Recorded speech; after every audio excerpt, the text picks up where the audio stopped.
Our next story is called Rabbit Hole. On January 1st, 2015, a family in South Yorkshire, England, gathered at a restaurant for their annual New Year's Day lunch. But one member of this family who said they would be attending didn't show up.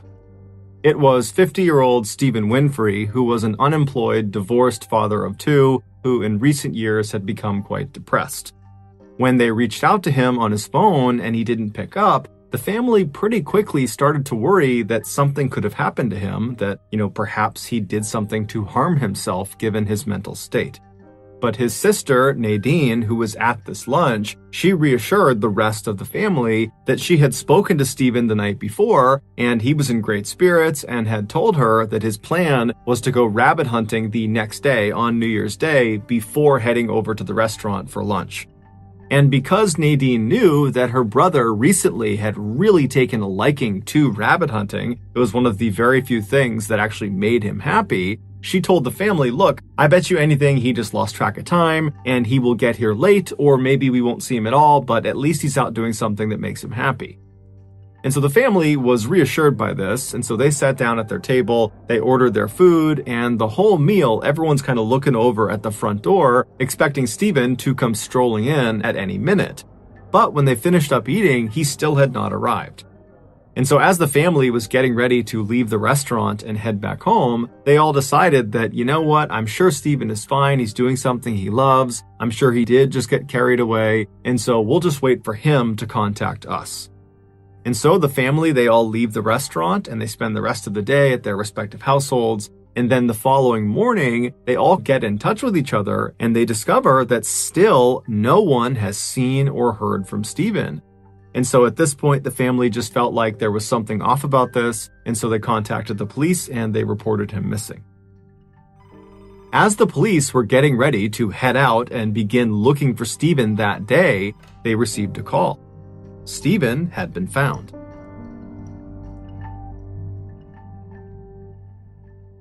Although the exact details of what happened to Stephen may never be fully understood, this is the best theory that the police have come up with. On New Year's Day, January 1st, the day Stephen was supposed to meet his family for lunch, he had gotten up early and headed out to a nearby forested park to do some rabbit hunting, just like he told his sister he would be. He had gone to the park with his dog and some ferrets. The way Stephen caught rabbits is he would release these ferrets into various rabbit holes, and then he would stand back with his rifle and he would wait for the ferret to run the rabbits out of their holes, out into the open, and then he would raise his rifle and shoot at the rabbits, and then his dog would run over and grab the rabbit and bring it back to him. And so all morning long, he was doing this with relative success, and then something happened to where Stephen decided he needed to actually look inside of one of these rabbit holes. Perhaps one of his ferrets got stuck, or one of the rabbits got stuck, but either way, he wanted to look into the opening of one of these rabbit holes, and so he walked over to it, and apparently he couldn't quite see whatever it was he wanted to see, and so he got down on his hands and knees and stuck his head into this rabbit hole opening. Now, these openings to these rabbit holes are pretty narrow, and so once he forced his head inside, it got stuck. He could not pull it out again. And so all around the outside of this hole where his head was stuck, there were these deep divots that his hands had obviously dug once he realized he was stuck, because he was trying to dig the entrance a little bit wider to get his head out. But as he was working really, really hard and laboring to kind of dig this hole out, he was burning up the very limited amount of oxygen that was inside of this hole. And so very quickly, as he was trying to save himself, he would have started to struggle breathing because there just wasn't enough air in this hole. And so when it became clear he was starting to suffocate, he abandoned the approach of trying to dig himself out and began trying to contort his body outside of the hole at really extreme angles to try to pop his head out, even if it meant breaking his neck in the process. But no matter how hard he tried, he just could not get his head out. The following day, January 2nd at 4 p.m., this is after Stephen has been reported missing, a person walking through that forested park, they found Stephen. They saw his body poking out of that hole at a really extreme angle, And so they called the police. The police showed up to the park, and they confirmed that Stephen was dead. He had suffocated. His death was not ruled a suicide. It was determined to be an accident. As for Stephen's dog and his ferrets, they were found near his body, and they were unhurt. A man in his 40s was sitting in a cafe, munching on a ham and cheese sandwich for lunch. Now, usually, the man had more lavish lunches, but today he was in a hurry to get back to work, and this was all the cafe offered. But then, the most wonderful smell filled the air. The man inhaled deeply, enjoying the heavenly aroma of whatever this food was. It smelled like this incredible hot dish. He looked around to see which table the smell was coming from, but as he scanned the restaurant, all he saw were other patrons eating basically simple sandwiches just like him. And then he remembered this cafe didn't even serve hot meals. But at the same time, he realized he knew that scent from his childhood. It was the smell of the delicious Spanish fried eggs that his mother used to make, called huevos rotos. This was not the man's first phantom smell. A few weeks ago, his apartment had filled with the amazing aroma of his mother's cooking, completely out of nowhere. But now, in this cafe, just like that time in his apartment, the sweet smell suddenly turned sour. The man could taste something metallic in his mouth, and the foul odor of sour milk lingered in the air, making him gag. And so suddenly, a wave of panic crept over the man. He didn't know why he kept smelling things that weren't there.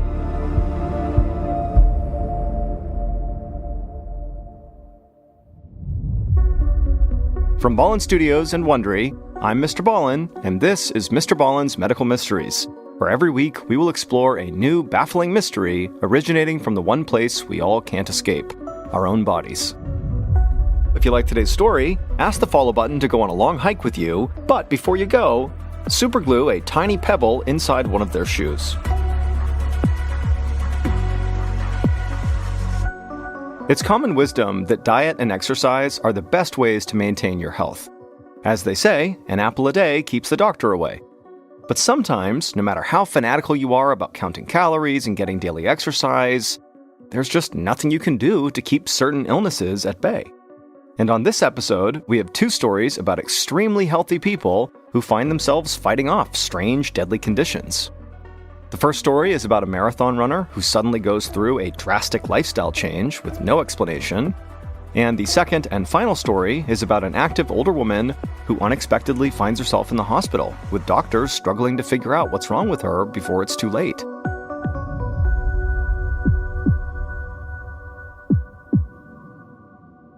And now here's our first story called No Reservations. On a sunny morning in 1993, 42-year-old Roberto Nunez was on his daily run through his hometown of Granada, Spain. And as usual, along this route, he ran past delivery trucks parked outside of restaurants, and kitchen workers carried crates of food from these trucks into the back of the restaurants to prepare for the day's meals. Now, Roberto had never really paid these restaurants much attention. He was an athlete, and to him, food was just fuel, not some delicacy. But that morning, right after passing by the restaurant and smelling the smells of the food, he happened to run past a local bookshop. And for whatever reason, something in that bookshop caught his eye. It was a fine dining cookbook, beautifully displayed in the front window. And for some reason, Roberto stopped his run and just stared at this cookbook. Something about the meal on the cover just looked irresistible. He was so drawn to it, he could almost taste the food in his mouth. Moments later, Roberto found himself inside the bookstore, asking for a copy of that book. As the shopkeeper went to go get a copy of this book, Roberto wandered toward the culinary section of the store and began flipping through the other cookbooks. And by the time the shopkeeper returned, Roberto had a whole pile of them in his arms. When Roberto left the bookshop, he couldn't run anymore because of how heavy all these books were he'd just bought, and so he walked his way home. And then when he got home, he lined up all of his beautiful new cookbooks on his kitchen counter and just stared for a second, marveling at all the food on the covers. Then he went to his refrigerator to grab a container of yogurt, his usual breakfast. But now, as he stared down at the cup of plain, unflavored goop, his tongue seemed to recoil inside of his mouth. He felt like he could almost taste the plastic container and metal spoon before he even took a bite. Suddenly, Roberto's everyday breakfast seemed totally unappealing. And so for the first time in his entire adult life, Roberto decided to take himself out for breakfast. He walked to the nearest open cafe and read their extensive menu, and all the items sounded delicious. Unable to choose, he just asked the server to bring him the most popular dish and one of every side dish on the menu. 20 minutes later, Roberto's little cafe table was so full of plates, he could barely find a spot to set down his espresso mug. Roberto stuck his fork into a potato omelet seasoned with chives and garlic. He took a bite, and it felt like his tongue was exploding with pleasure. He'd had all these foods before, but they had never triggered a response like this. He felt a rush of joy as he leaned over his cafe table and devoured every bit of food his stomach could fit. A few weeks later, Roberto was pacing in his kitchen on the phone, making reservations at one of the most exclusive restaurants in Granada. For the past couple of weeks, he and his wife had been eating out for almost every meal. Roberto didn't know what had come over him. He'd never been a food person, but now he was spending nearly all his time researching the best restaurants in Granada and then making plans to dine at each of them. Meanwhile, his running shoes sat abandoned in his closet. In fact, he hadn't gone running even once this week. Roberto was a marathon runner, but his heart just was not in running anymore. He'd totally stopped counting calories and monitoring his carbohydrate and protein intake. His only long-term goal at the moment was a grand European road trip so he could try all the famous restaurants he'd been reading about. In fact, calling a travel agent was the next item on his to-do list. He intended to eat at every single Michelin-rated restaurant in the entire world. Roberto finalized another restaurant reservation and then hung up, marking the appointment on his calendar, and then he called the next restaurant on his list. 4 years later, Roberto sat at his computer typing up a restaurant review. By this point, his entire life now revolved around food. Every free second was spent eating, planning to eat, or traveling to the best restaurants all over the world so that he could write about them. Roberto looked a lot different now, too. Roberto had really not been running at all over the past few years, and between that and his sedentary lifestyle and new love of gourmet food, he'd gained a good 60 pounds. He'd had to buy a completely new wardrobe, but Roberto didn't mind. He'd actually never had so much fun in his life as he had now, being a foodie. The passion he now felt for food rivaled the sense of accomplishment he used to feel at the end of marathons. It was like he had finally found his real life's purpose. Roberto sat back in his home office chair and closed his eyes, trying to remember the subtlety of a glaze he'd tasted at lunch. He breathed in deeply, then sat up looking around. He breathed in again, and a warm, savory scent filled his nostrils. His entire apartment was suddenly filled with this heavenly aroma, even though he wasn't cooking anything at all. It took him a minute to place this wonderful smell, and then he had it. It was his mother's cooking, a spicy potato dish she used to make him when he was a kid. Confused, Roberto went to the kitchen, wondering if maybe his wife had come home and started making dinner without him noticing, but no, the kitchen was dark and empty. So Roberto wandered the house, running scenarios through his mind that might explain the smell. At first he thought, maybe a window was open and outside smells were coming in. But when that wasn't true, he began to wonder, did somebody break in and were they eating inside of his house? Now he knew that made no sense, but the more he wandered the house, the stronger the smell of his mother's cooking became, but there was no reason for it to be in his apartment. It just made no sense. Roberto was feeling freaked out, especially when, moments later, the smell changed from delicious to sour. He stopped and covered his nose as a chemical-like odor filled the apartment. But even with his nose covered, he could still smell it. Worse, he could taste it on his tongue. He gagged a little, then went to the kitchen to spit in the sink. He flung a window open, trying to air out the smell, and then as quickly as the smell had come on, it disappeared. Roberto stood in his living room feeling very unnerved, trying to tell himself that there had to be some rational explanation here. He told himself that it must have been a neighbor cooking a familiar recipe and accidentally burning it on the stove. But despite his best efforts to convince himself that that really happened, he still felt very unsettled as he went back to his computer to finish his review. A month later, Roberto was at a local cafe enjoying one of his favorite breakfasts, a potato and chorizo omelet with a side of fruit and some bread. He'd just finished slathering the bread with some butter when his nose caught a whiff of that same savory scent he had smelled inside of his apartment. The smell was his mother's cooking, specifically her huevos rotos, a traditional Spanish breakfast she used to make when he was a kid. Roberto looked around, wondering if the smell was coming from a neighboring table, but he was the only one with a plate of food. Roberto picked up his espresso and breathed in deeply, knowing the smell of coffee beans can clear your palate. But when he set the cup down again, that smell was still there. Roberto told himself not to panic, but he was worried. He decided that perhaps it was time to see a doctor about all these phantom smells. A few days later, Roberto was at a neurologist's office explaining how he was smelling all these things that weren't actually there, and he was concerned that he was losing his mind.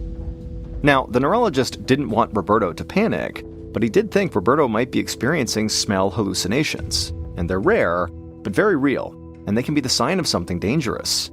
The doctor explained that smell hallucinations can be caused by head injuries, upper respiratory infections, and in some cases, brain tumors or Parkinson's disease. Roberto did his best to stay calm. He didn't know what he'd been expecting when he got here today, but certainly not being told he could have a brain tumor or Parkinson's disease. The neurologist could clearly read the fear in Roberto's eyes because he immediately told him, don't worry, they'd run some tests and narrow down the possibilities, then figure out what was going on. They'd start by ordering an MRI. Roberto nodded, still feeling very uneasy. And a few hours later, his unease quickly turned to fear as the neurologist showed Roberto his MRI scan and pointed to a long, slender tumor on his right temporal lobe of his brain. Roberto felt petrified as the neurologist explained that the tumor was called a fibroblastic meningioma. It was putting pressure on Roberto's brain and causing him to have these smell hallucinations.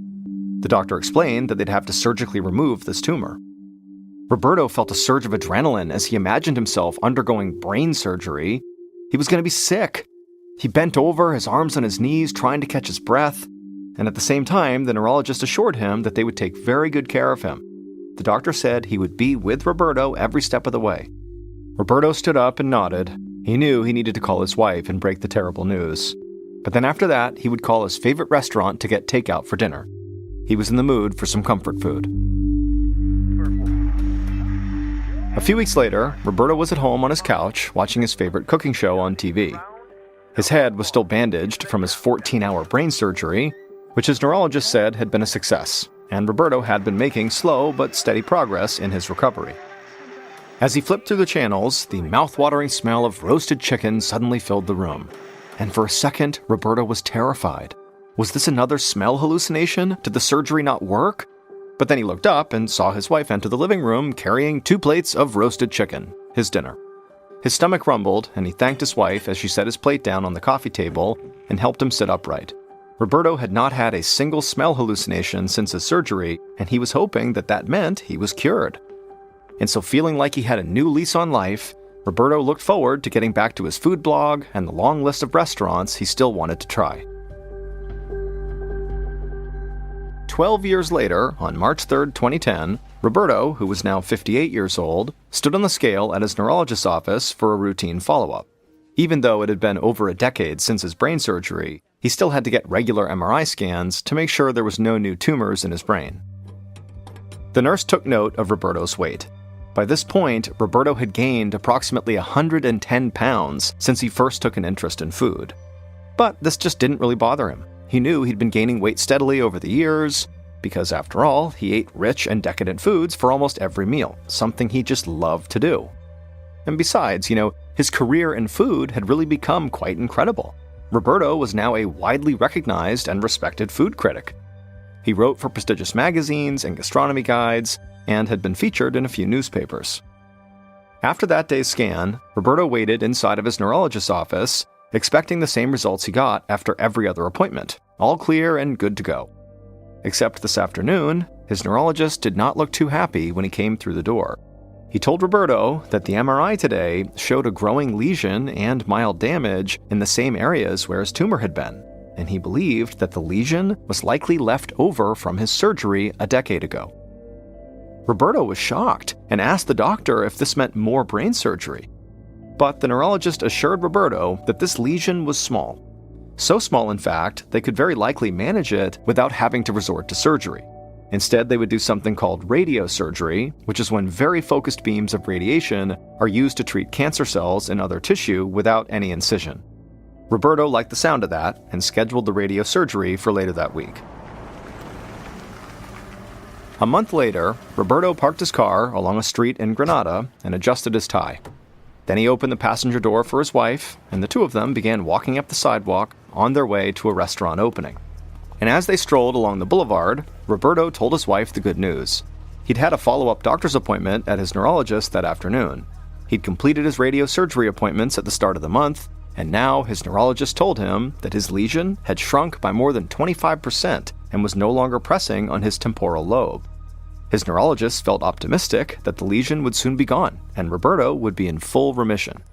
As they neared the restaurant, Roberto's wife gave him a kiss and told him this was fantastic news. She was so relieved. Then the hostess led Roberto and his wife to their table and removed the shiny gold reserved placard as they sat down. The new restaurant was buzzing with anticipation. It was chock full of well-dressed diners, all clearly looking forward to an excellent night of food. A server came out to pour wine, and moments later, Roberto's first course was set down in front of him. But for some reason, it didn't look appetizing. He stared down at the food, trying to conjure some of the excitement he'd been feeling just moments ago, but he couldn't have been less interested. In fact, he kind of just wanted to leave and go home and get a good night's sleep. But Roberto was a professional, so he made himself eat every course they brought out to him. However, later that night, when he was working on the review, Roberto had to admit that his heart just wasn't in it. And so for the first time in more than 15 years, food just didn't really interest him. And the next time Roberto saw his neurologist, he learned why. It would turn out the tumor and lingering lesion pressing on Roberto's temporal lobe, known as the amygdala, was what had caused not only his hallucinatory smells, but his extreme interest in food. The pressure from the tumor created a brain injury, which in very rare cases can trigger a bizarre brain and eating disorder called gourmand syndrome. People who suffer from this condition can literally become completely obsessed with fine dining. They become preoccupied with food and sometimes become compulsive eaters, even if they had formerly been very health conscious. And that's exactly what happened to Roberto.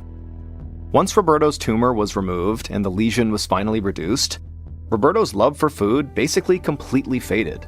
However, despite that, Roberto did not give up on his career. He kept working as a food critic, even if his job was not nearly as enjoyable as it was before.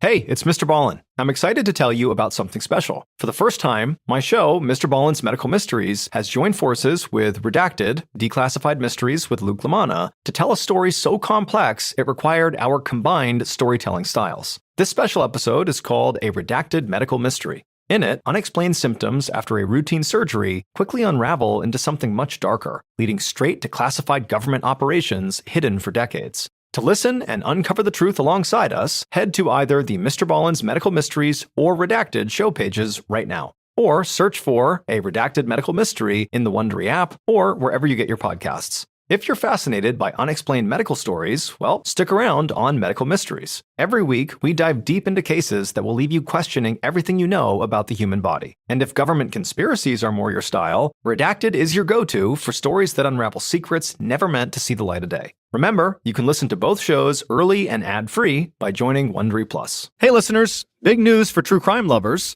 You can now enjoy this podcast ad-free on Amazon Music with your Prime membership. Listen to all episodes of my podcasts, MrBallen's Medical Mysteries and MrBallen's Strange, Dark, and Mysterious Stories, along with a huge collection of top true crime podcasts, completely ad-free. No more wading through cliffhangers or dealing with ads, because let's be honest, ads shouldn't be the most nerve-wracking part of true crime. To start your ad-free listening journey, download the Amazon Music app for free or head to amazon.com/ballen. That's amazon.com/BALLEN. Dive into uninterrupted true crime stories today. And now, here is our second and final story of today's episode, called The Bitter End. One morning in 2022, a 64-year-old woman named Beth shuffled into her kitchen in Ontario, Canada. It was early, and so Beth was still wearing her pajamas. She opened up her kitchen window to let fresh air blow inside, and as she did, she took in a deep breath and smiled. Beth always reminded herself not to take life's small pleasures, like a cool summer breeze, for granted. She grabbed a loaf of whole wheat bread off the counter and put 2 slices in the toaster. Then she opened her fridge and pulled out a container of green juice and a couple of organic eggs. Beth was extremely health and diet conscious and usually had this same breakfast every morning. She drank 2 glasses of juice while her toast cooked, and she scrambled her eggs. Then she sat at the kitchen table to eat. When she finished, she put her dishes in the sink and walked back to her room to get dressed for her morning jog. But as she was trying to decide what shirt to wear, Beth felt this dull pain in her lower abdomen. At first, she was able to ignore it, but then the pain got sharper and Beth suddenly was clutching her stomach. And then she felt weak, and a wave of nausea made her rush from her closet to her bathroom, where she vomited and then had diarrhea. Beth shakily walked to the sink and drank a few sips of water from the tap. When she looked in the mirror, she saw that her face was beet red. She could feel her heartbeat thudding in her throat, and so she brought 2 fingers up to her neck and began to count her pulse. And she found her heart was absolutely racing, and it really scared her because she had high blood pressure. And so she knew, at any point, something could go wrong with her heart. And so suddenly, Beth feared she might be having a heart attack. She stumbled back to her kitchen, she grabbed her landline phone off the counter, and she dialed 911. Less than half an hour later, Dr. Jacob Adams heard a siren blaring as an ambulance pulled up outside of the University of Ottawa's Montfort Hospital. A paramedic hopped out of the back of the vehicle and rushed into the emergency room, shouting to the doctor that, "Hey, we have a patient who's in shock here." And so Dr. Adams immediately ran with the paramedic out towards the ambulance, knowing he had a very sick patient on his hands. Shock occurs when a person doesn't have enough blood circulating throughout their body, and left untreated, it can rapidly lead to organ damage or even death. And this patient, Beth, was already in bad shape. The paramedic said that she was vomiting, she had diarrhea, and her blood pressure was dangerously high. Another paramedic followed closely behind the first, and together, they brought Beth into the emergency room on a gurney. Dr. Adams saw how pale and confused she looked, and knew there was no time to waste. He directed the EMT to wheel Beth into the nearest exam room while the other paramedic briefed him on Beth's medical history. They told the doctor that Beth had been relatively healthy until today, but she had been taking medications for 2 conditions, high blood pressure and a thyroid deficiency that can leave patients feeling tired and looking pale. Otherwise, she was taking no other drugs. She didn't even take vitamins or over-the-counter supplements. The paramedic said Beth had deteriorated right before their eyes. When they first arrived at Beth's house, she was able to talk to them about her fear that she was maybe having a heart attack. But since then, she had gotten so much sicker that now she could barely talk. Dr. Adams nodded and thanked the paramedics for bringing her in. Then he watched as the ER nurses went to work on their very unstable patient. One nurse checked Beth's temperature, another inserted an IV needle, and a third wrapped a blood pressure monitor around her arm. At first, it showed that Beth's blood pressure was elevated, but suddenly, it plummeted 100 points. Beth's arms went limp, and she looked like she was struggling to breathe. And so within seconds, Beth's blood pressure had gone from being dangerously high to being so low that she could lose consciousness any second. Dr. Adams took one of Beth's hands and squeezed her fingers, making her skin turn white. He waited for the color where he squeezed to come back, but it took an unusually long time. To Dr. Adams, this was extremely worrying. It meant Beth's blood circulation had become dangerously sluggish. Before they could do anything else, Dr. Adams knew he would need to stabilize Beth's condition. He asked a nurse to start her on an IV fluid drip, and almost as soon as the fluids entered Beth's bloodstream, her blood pressure started rising and her breathing returned to normal. After a few minutes, Beth began to speak, albeit in a strained voice, saying that her stomach was killing her. She said she kept getting these horrible, sharp cramps in her lower abdomen. Dr. Adams assured Beth they would figure out what was going on, but they had to perform a lot of different tests as quickly as possible to do that. And so he told her the best thing she could do was try to stay calm and just focus on her breathing. Beth looked scared, but nodded her head in agreement. Then Dr. Adams called in 3 different medical technicians who all surrounded Beth. One of them took vials of her blood, another examined her abdomen with an ultrasound machine, while the third performed an EKG to test her heart function. Meanwhile, Dr. Adams stood off to the side and considered all of his patient's symptoms, and he began to think about a couple of different things that could have caused her to go into shock. Maybe she was having an allergic reaction, or maybe she swallowed some kind of poison, or maybe she was fighting a severe infection. Now, the first 2, allergic reaction and poison, were tough to address right now, but the severe infection could be treated right away. So Dr. Adams called for a nurse to start Beth on broad-spectrum antibiotics, hoping this would stop a potential infection in its tracks. While a nurse gave Beth a dose of antibiotics through her IV tube, one of the medical technicians finished taking Beth's blood. Dr. Adams told him to have the blood tested for signs of infection and also to run an emergency toxicology test to see if there were any traces of poison inside of Beth's body. At almost the same time, the ultrasound technician pulled up black and white images of Beth's digestive system onto a computer screen and told Dr. Adams that they didn't see anything out of the ordinary, like fluid buildup or a bowel obstruction. However, the technician who was doing the EKG had much more ominous news. They said the left side of Beth's heart was working much harder than it should have been, a sign that her heart was not functioning correctly. It could mean that the right side of her heart was failing, and so as a result, the left side was trying to make up for it, which Dr. Adams knew could easily put Beth's life in danger. But, alarming as the EKG results were, they didn't help Dr. Adams determine what was actually causing Beth's intense distress. He needed to get a better understanding of how all of her internal organs were functioning. So he decided to bring her into the radiology department for a CT scan, which would take pictures of the inside of her body. The scan only took about 15 minutes, but it revealed that Beth's problems went beyond her heart. Dr. Adams saw that her small intestine showed signs of inflammation or even a possible obstruction. Though the earlier ultrasound of her abdomen had looked normal, the doctor no longer believed that was accurate. He could tell from the more detailed CT scan that something was wrong after all. And suddenly, Dr. Adams had an alarming thought. Maybe Beth was bleeding internally inside of her digestive system.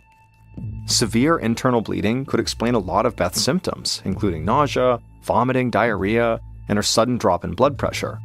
But this would be a terrifying diagnosis. If Dr. Adams didn't locate and stop the bleeding right away, Beth could bleed to death. A few minutes later, Dr. Adams received the results of Beth's blood work. Her toxicology report came back normal, meaning technicians had not found any poison in her system, but on the other hand, the results showed she did have elevated levels of a protein found in red blood cells, which did seem to indicate she did have internal bleeding. And just as the doctor set her test results aside, Beth's blood pressure suddenly plummeted again. She went pale and her breathing became labored. Dr. Adams looked up and noticed her IV fluid bag was empty, so he quickly replaced it with a full one, and as soon as the fluids flowed into her system, just like the last time, her blood pressure immediately stabilized. But to Dr. Adams, this was not a good sign. If Beth was rapidly bleeding internally, IV fluids would keep her going for a while, but eventually it would not be enough, and so she needed a blood transfusion as quickly as possible. And at this point, Beth looked sicker than ever. She groaned in pain and then leaned over the side of her hospital bed and vomited up blood. Now, Dr. Adams was certain that she was bleeding internally into her stomach, which was why she was throwing up the blood. He immediately called in a nurse, who began giving Beth a blood transfusion.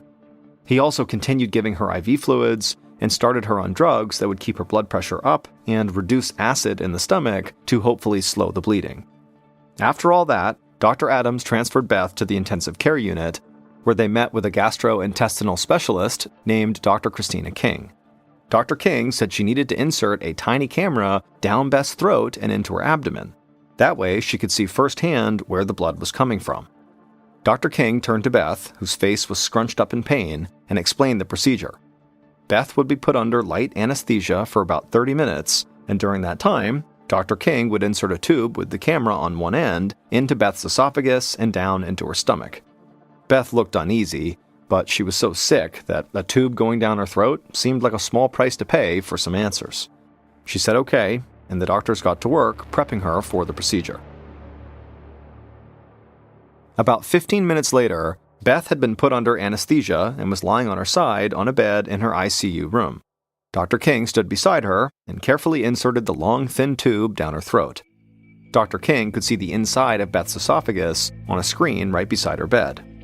Dr. King moved the tube further down Beth's digestive system, and as soon as the camera entered Beth's stomach, Dr. King saw that her stomach lining was swollen, red, and bleeding. The bleeding was not severe, but the doctor knew that was only thanks to the drugs that Dr. Adams had given Beth.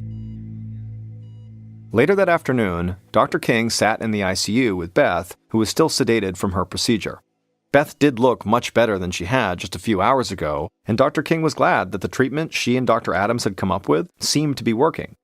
Her internal bleeding had largely stopped, at least for now, and so for the time being, Dr. King could really focus on why Beth was bleeding internally.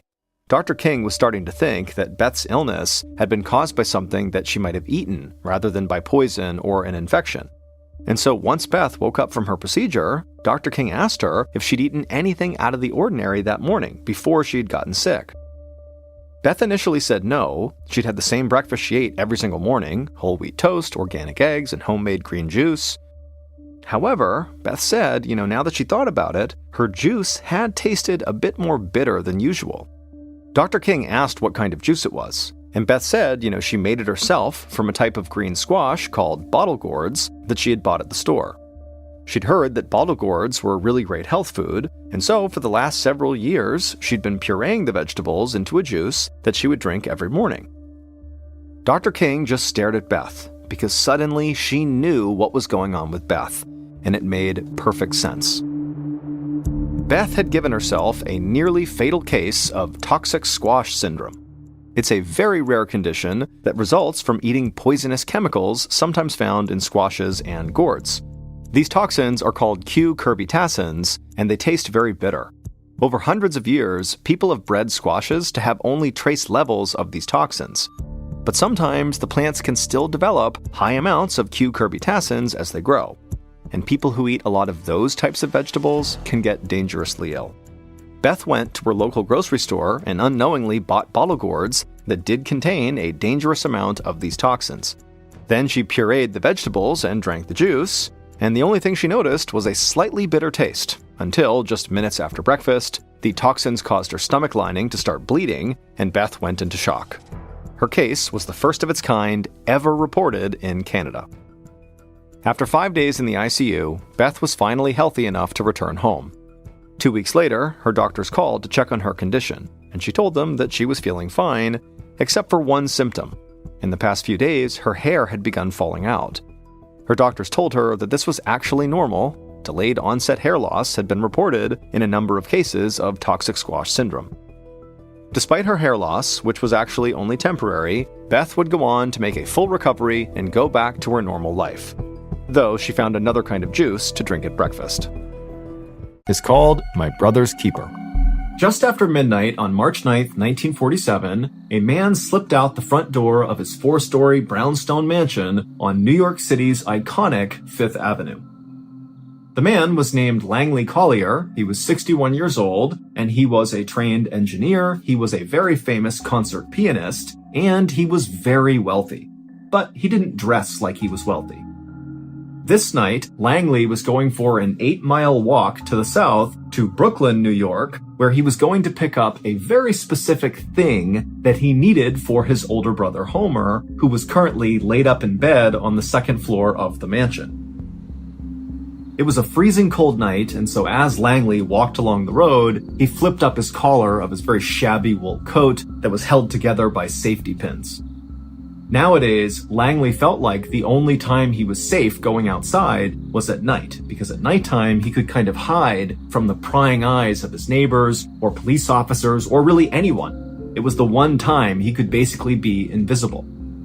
And so, Langley scurried his way down the dimly lit sidewalk, looking left and right constantly to make sure he wasn't being followed, and then finally at 2 a.m. he arrived at his destination in Brooklyn, a very particular set of dumpsters. And right away, Langley got to work. He went in that dumpster, and he got the things he was looking for, and then put them in his bag, slung it over his shoulder, and then began the long, slow walk back home. Several weeks later, on March 21st, the phone rang inside the police station near where the Collier brothers lived. And so a sergeant picked up the phone, and on the other line was a guy who called himself Charles Smith, and in a very gruff voice, he told the sergeant that there was a dead body in the Collier brothers' mansion. Now, while of course this was a huge tip, the sergeant was skeptical because the police were aware of the fact there were lots of rumors floating around about the Collier brothers. They were very eccentric. I mean, Langley's going out at night with a bag over his shoulder and going to look at dumpsters in Brooklyn. I mean, they were also kind of reclusive, and the windows outside of their mansion were boarded up with wood and metal. And so people were kind of on edge about the Collier brothers, and periodically, when they heard rumors about them, they would call the police and report it. And so the police were used to getting these rumor calls, going and checking it out, only to discover that they were not true. And so this sergeant said to Charles Smith, well, how do you know there's a dead body inside the mansion? But the caller simply didn't answer and hung up. And so because the sergeant did not necessarily believe this was a credible tip, instead of sending an entire investigative team to the mansion to check out this dead body, he asked a single police officer to, when he had time, make his way over and basically do a wellness check on the Collier brothers. And so later that day, this one lone police officer showed up to the Collier brothers' mansion. He got out of his cruiser and he just stopped and looked at the brownstone mansion. Even though it was every bit a mansion, it was not in good condition. All the windows were boarded up with wood and metal, and the glass behind them was all shattered. There was newspapers coming out of the broken windows like they had been jammed up against the inside of the windows. There was all this furniture and wooden crates and just junk piled up outside the front of the property. I mean, the place looked kind of dilapidated, and he was shocked that anybody lived in here to begin with. But the Collier family were not normal people. Langley and Homer's dad was a doctor, and he would take home pieces of real people, like parts and organs and that kind of thing, and he would put them in glass jars and put them on display all over the house. Their dad also always canoed to work, which meant walking out of the mansion with a canoe on his shoulder, walking to East River, canoeing his way in his fancy doctor clothes all the way until he got off, and then carrying the canoe to his office building.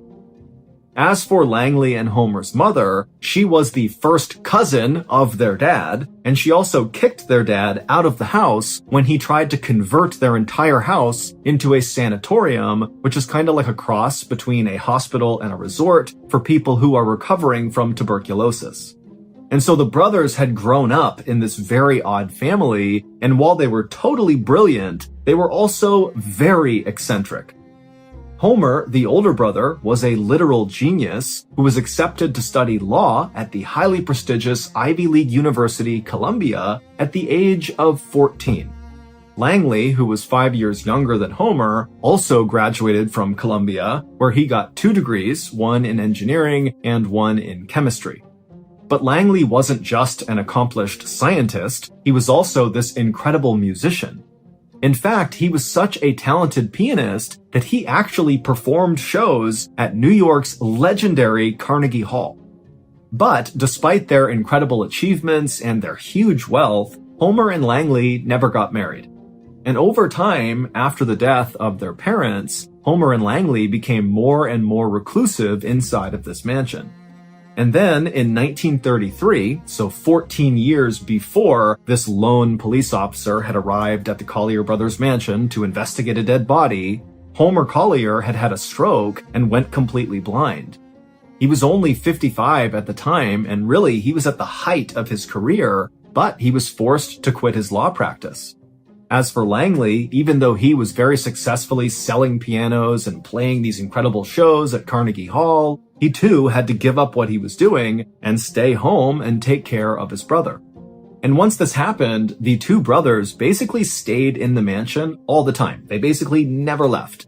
And they also stopped paying any of their bills, so their water, their phone, their electricity all got cut off, but instead of the brothers paying the bills to get the power back, Langley just went out and bought a Model T car, and he pulled the engine out of the car and built his own generator. And then when they stopped paying their mortgage, eventually the police came to the mansion to evict them. And when Langley came to the door to speak to the officer, he just wrote a check for the entire amount of the mansion, basically paying for it on the spot. He handed the check to the police officer and then told the officer to leave them alone. And so fast forward back to March 21st, 1947, and this lone police officer, after staring up at this dilapidated mansion, finally walked forward and climbed over all the furniture and junk that was all out front, and he literally climbed his way up the front steps to the front door, where he began pounding on it.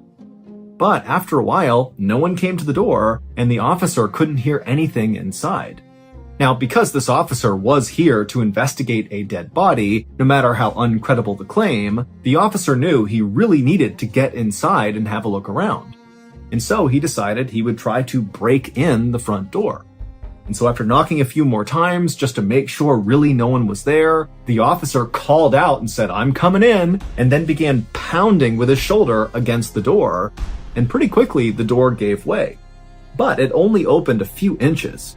And so the officer tried to fit through it, but he was too big, he couldn't fit. But he was able to look into the crack, and he saw there was this huge man-made wall that was basically positioned right inside of the mansion, blocking the front door from opening more than a couple of inches.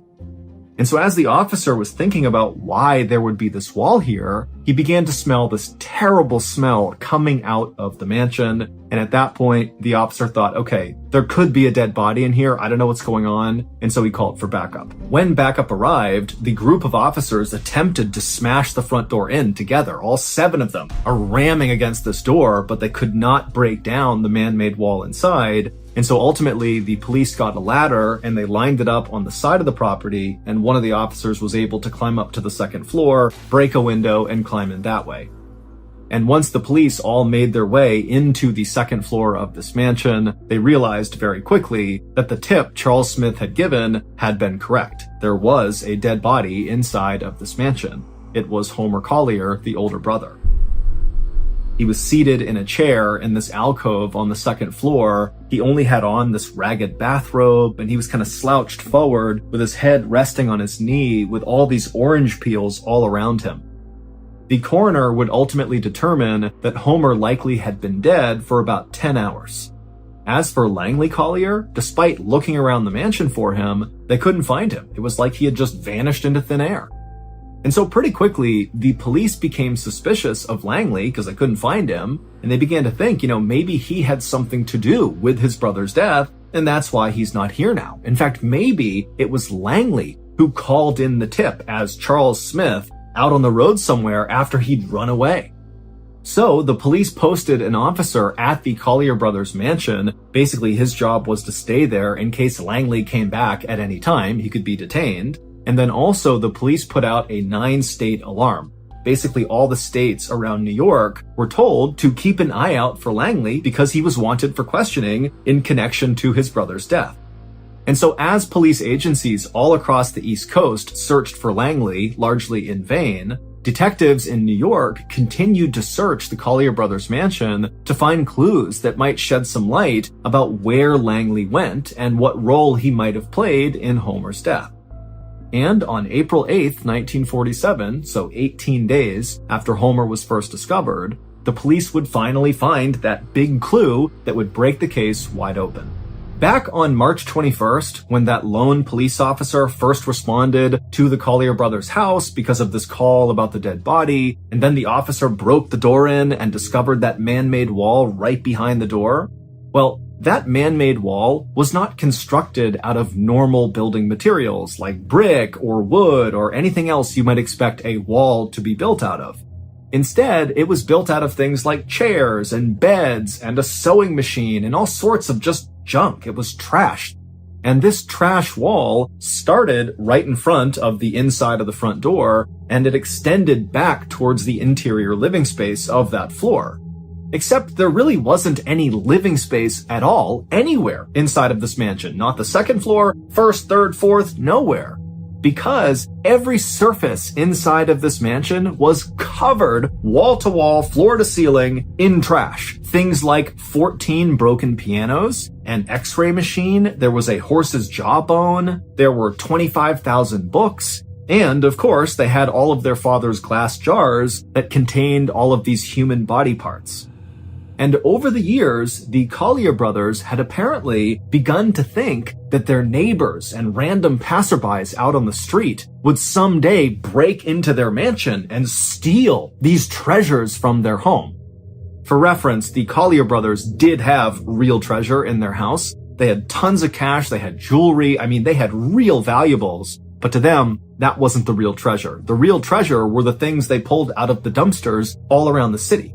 And so that was the stuff they were worried about getting stolen from random people outside. And so they had begun fortifying the inside of this mansion to protect themselves when inevitably these people began breaking in. And so basically the inside of their mansion had not just been turned into a big trash pile, but instead they had created all these sophisticated tunnels through all the trash that was everywhere. And lining these tunnels and all these special alleyways they had built were real booby traps.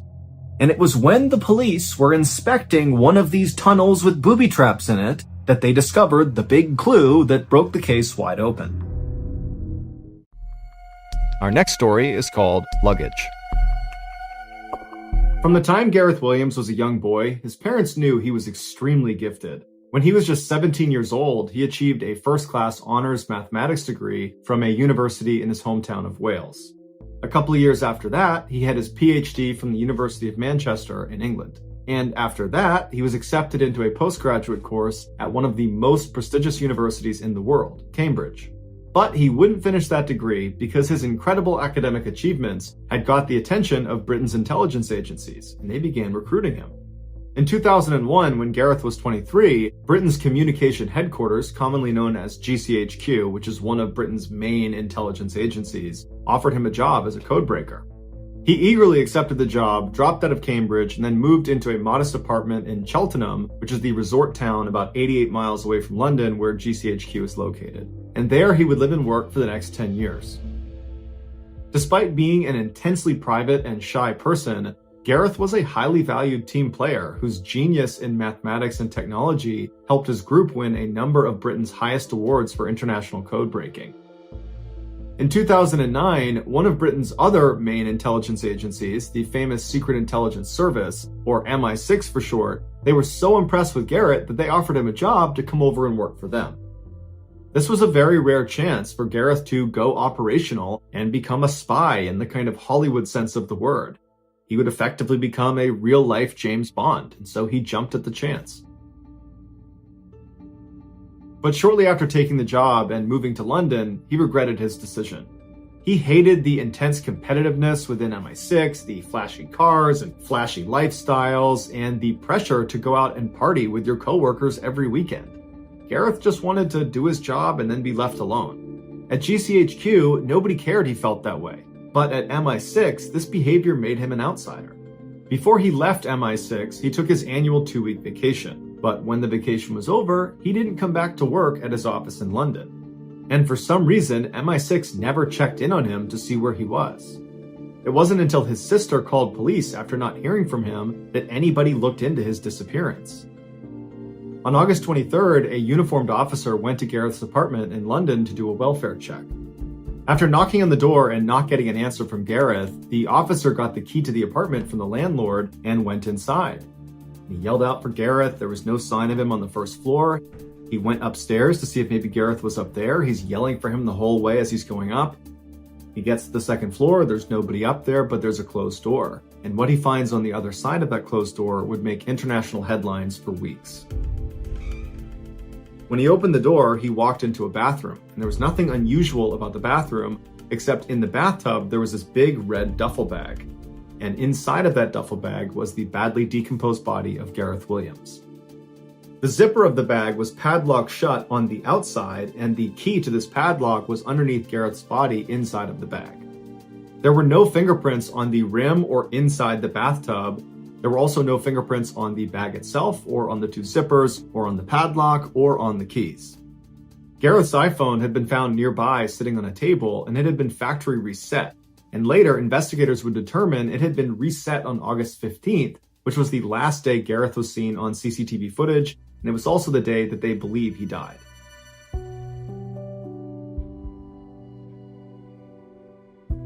According to the coroner, Gareth's body had no injuries on it. There was no sign of a struggle, and his toxicology report showed that he had no drugs or alcohol in his system. The thermostat inside of Gareth's apartment was jacked way up, so it was very hot inside of his apartment, despite the fact it was summer and it was the height of the summer in August. But regardless, the excessive heat in his apartment sped up the decomposition process and made it impossible to precisely determine a cause of death. Despite a lengthy investigation by police, there was never a conclusive determination as to what exactly happened to Gareth, although there are many theories. Some say the Russian mafia killed him because right before he died, he had been focusing on money laundering in Britain that was tied to the Russian mafia, which would have made him a target. Another theory is MI6 had something to do with Gareth's death, which is why they were not so eager to go looking for him when he didn't come back from his vacation. In fact, one former MI6 agent has come out and said he believes there was a cover-up. He was interviewed by CNN and said that it looked like MI6 had gone into Gareth's apartment ahead of the police and wiped it all down, removing fingerprints and DNA evidence. The last prominent theory is that Gareth did this to himself. It was discovered that he made occasional online visits to bondage sites, and at least one time he'd had to yell out to his landlord to help get him out of his bed because he had tied his wrist to the bed frame and couldn't get himself undone. But when two experts who were a part of the investigation attempted to put themselves inside of a similar-sized duffel bag and lock it with the padlock on the outside, they couldn't do it despite trying over 400 times. And even if Gareth could have somehow physically got himself inside of this bag and locked it from the outside, how could he have done that without leaving fingerprints all over the bag, all over the lock, the zippers, all over the tub? Because when he was found, he didn't have gloves on. Ultimately, despite the red flags, Gareth's death was determined to be probably an accident and was closed 3 years after his death. On the afternoon of October 16, 1991, a 36-year-old man named Enrique Martinez bent down, pulled out his pocket knife, and he carefully cut through the stem of a mushroom that was growing right next to a mossy log. And then after freeing this mushroom, he put it inside of his wicker basket with the other mushrooms he had collected in the area. And then Enrique stood up and just took a minute to take in the unbelievable view of this lush green valley right below him. Enrique was out mushroom hunting along with his wife Anna and their two friends, Jorge and Sofia, who were dating. And where they were mushroom hunting was near this old abandoned town called La Musara, which is located up in the mountains of northeastern Spain. It had been Jorge's idea to come to this area and explore. Jorge had heard all these crazy stories about La Musara, about how it was haunted, and there was all this creepy folklore surrounding this town. As for Enrique, he didn't really care about the lore surrounding this town. Frankly, the town was not that interesting to him. What was interesting was the opportunity to come out here and collect mushrooms. That was something he really liked to do. Enrique and his wife Anna lived in this very busy port city in Spain called Tarragona, and so their lives day to day were very hectic. Enrique, he worked at a bar as a bartender, and so every night he was surrounded by hundreds of people coming in and out. And so having a chance to come out here and be in nature at peace and collect these mushrooms just sounded too good to turn up. Enrique stopped staring at the valley right in front of him, and he turned around and continued to scan the mountainside for a particular type of mushroom that grew in this area. It was called the bloody milk cap, which was known to be great for grilling. It paired well with meat. And so Enrique's plan was to go out on this mushroom hunting trip, and when they got back, he wanted to cook a feast using these mushrooms for his wife and his friends. The group slowly made their way uphill until they finally saw the outskirts of the abandoned town, La Musara. La Musara was more than 900 years old, and now it was just a collection of crumbling ruins, some dating back to prehistoric times. La Musara had never been a big town. At its peak, it had about 300 residents. But the last of the remaining residents of this town had finally fled 40 years earlier, and so now it was a ghost town. The group made their way over to one of the buildings that was right on the outer perimeter of La Musara. It was basically just a foundation with 3 walls still standing. There was no roof. But the friends, they went over to this building, and from right next to it, they were able to look straight down the main drag of La Musara. It was basically just a dirt road that went straight out, and all along the road were other kind of ruined foundations of where buildings used to be. And fairly far down this road, maybe 200 feet away from where all the friends were standing, was the center of La Musara, which was marked by this big church with a huge steeple, and the church was actually in decent shape. It had not totally crumbled onto itself like the rest of the buildings around it. And then behind the church, somewhat visible from where the friends were standing, was this overgrown cemetery. And then kind of off to the side of the church was this pond that was also very overgrown, and it was full of croaking frogs. Enrique and his friends just stood there next to their dilapidated building, staring at La Musara in silence. Now, they knew this place was going to be very creepy. People had said it was haunted, and that was a big reason why Jorge wanted to come here. But now seeing it in person, really the creep factor was much higher than they expected. It really did look like a spooky place. And then adding to the spook factor was very clearly, as they were looking down this main road, the friends could see this mist kind of starting to envelop the town. Jorge had told the friends when he was doing his research about La Musara that the mist was really a trademark of this town. That at night, it basically got completely consumed in white mist. But now the friends are looking down this road, it's the middle of the day, and already the mist is starting to come in. Finally, Jorge broke the silence and said, "Hey, I want to show you guys something." And he grabbed his girlfriend Sophia's hand, and he began kind of jogging down the main road in the direction of the church. And so Enrique and Anna followed behind. And after only walking maybe 10 or 20 feet, Enrique happened to turn around and look back where they had just been standing next to this dilapidated building, and already he couldn't see that building because this fog had rolled in and totally obscured his view. Enrique couldn't help but feel a little uneasy, again, because he thought the fog was supposed to come in at night, and it's broad daylight, and here we are, totally covered in fog, but he shook it off, thinking, what's the big deal? And so Enrique turned back around, and he and Anna hustled to catch up with Jorge and Sofia, who by this point had stopped a little farther down the road, off to the side, where there was this strange rectangular rock that was maybe 2 feet tall, just kind of jutting up out of the ground. And when Enrique and Anna made it to Jorge and Sofia, Jorge placed his hand on the top of this strange rock, and looking very satisfied with himself, he would tell his friends, "This is the Sis Stone, and people say it contains dark powers." The Sis Stone was actually one of the oldest things in all of La Musara. Back in the day, Muslim armies used to march through La Musara, which actually got its name from this. La Musara means the place to march. And so these armies, as they would pass through La Musara, making their way to the valley down below, they would always stop at the Sis Stone because they believed it had magical powers that could help them defeat their enemies in their upcoming battles. Now, the Muslim armies were long gone by this point, but the Sis Stone was still there, and people still said that it contained that kind of magical power, that there were dark forces at work inside of the stone. And so to touch it was very risky. In fact, some people said if you touched the Sis Stone, you could be sucked into this parallel world full of all these demonic entities. And so as Jorge told the group about all this history surrounding the Sis Stone and how no one should touch it, remember, he's got his hands squarely on the Sis Stone the whole time. And so when he finishes telling this story, he looks at the others and said, "Come on, somebody else touch it." Jorge's girlfriend, Sofia, said, "Absolutely not. I'm not about to tempt evil spirits here." But Enrique's wife, Anna, said, "You know what? I'll touch it." And so Jorge smiled, he pulled his hand off the Sis Stone, and Anna, she walked forward, she took a deep breath, and then she placed her hand on the stone. And for a second, the whole group just held their breath, like something was going to reach out and grab Anna and pull her into the stone, but nothing happened, and a minute later, Anna had pulled her hand off, and the whole group was laughing.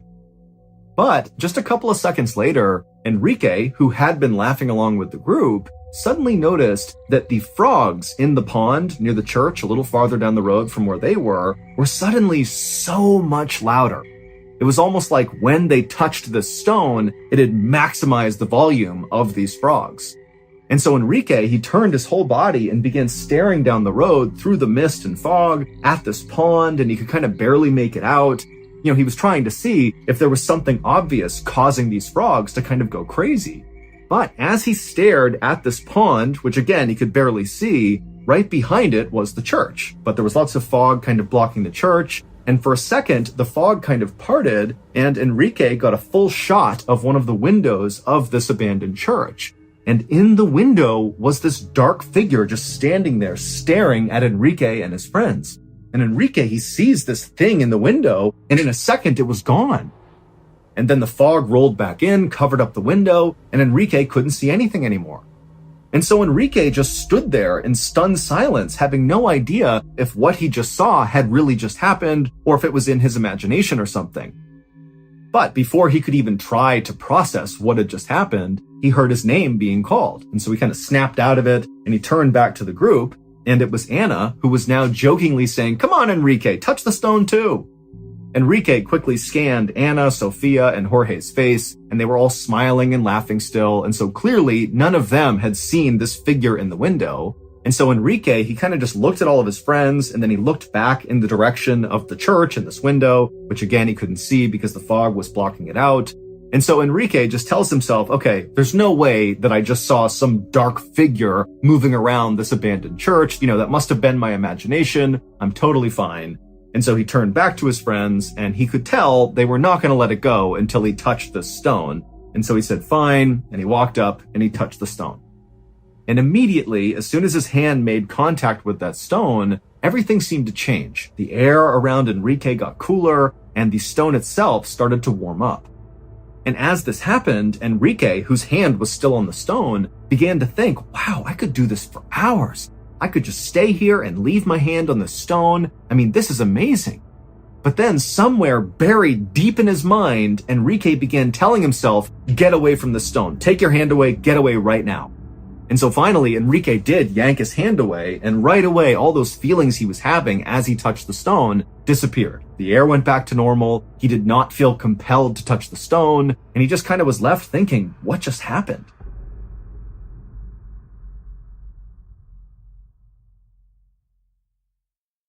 Hey listeners, big news for true crime lovers. You can now enjoy this podcast ad-free on Amazon Music with your Prime membership.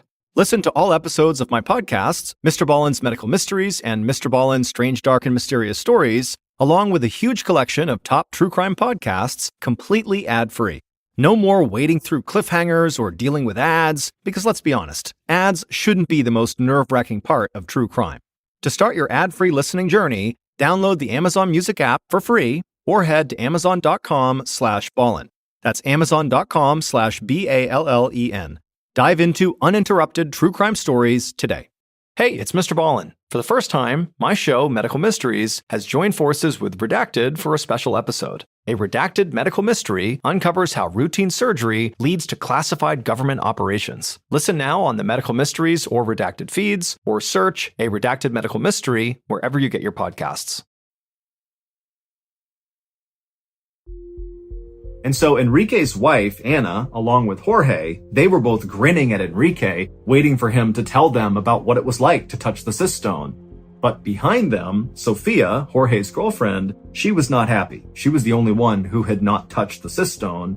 And so she spoke up and said, guys, let's get away from the cyst stone. I don't want to continue to tempt evil spirits, okay? Let's just go. And so Jorge threw his arm around Sofia and told her to lighten up, and then said, come on, let's do some more exploring.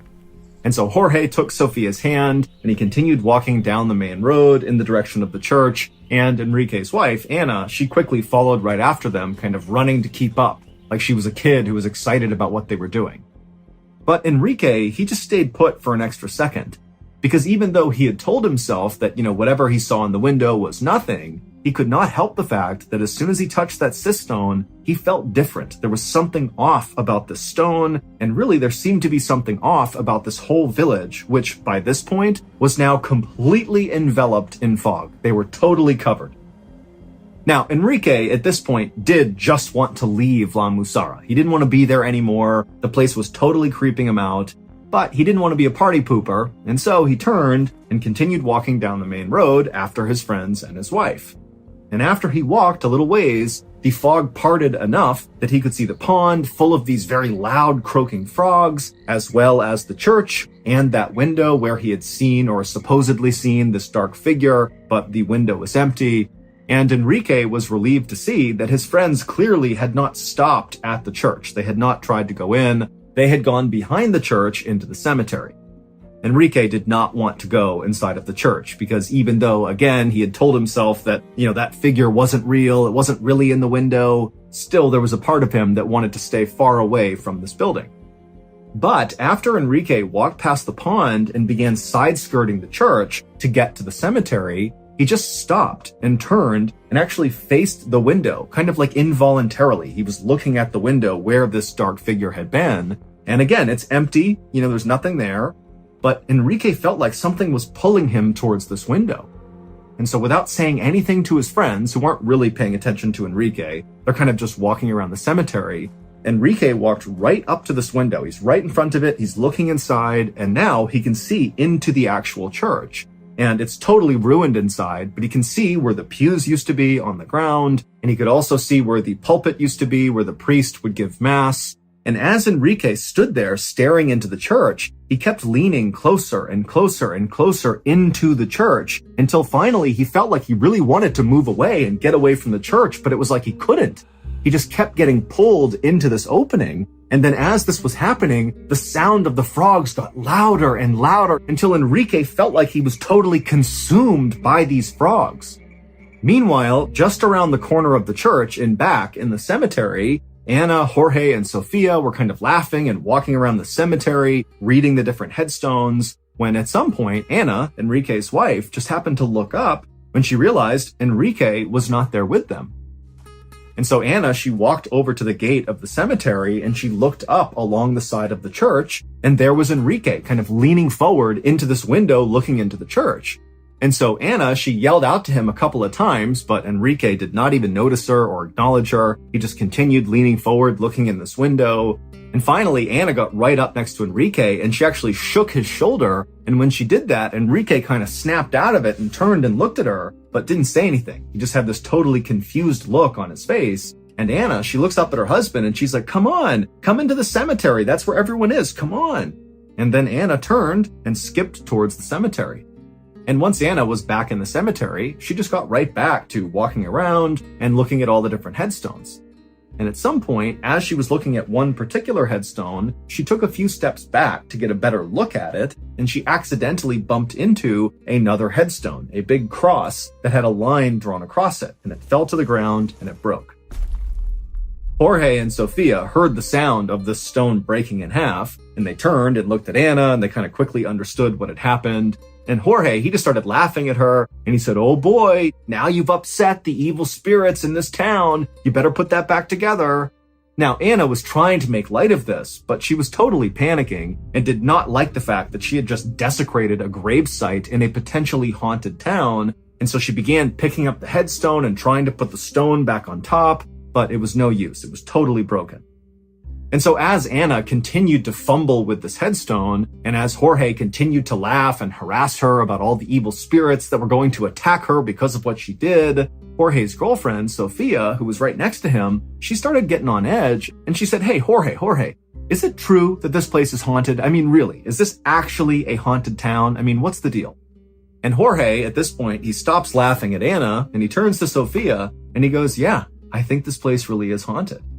And then he would tell them the story of how La Musara came to be known as a haunted town.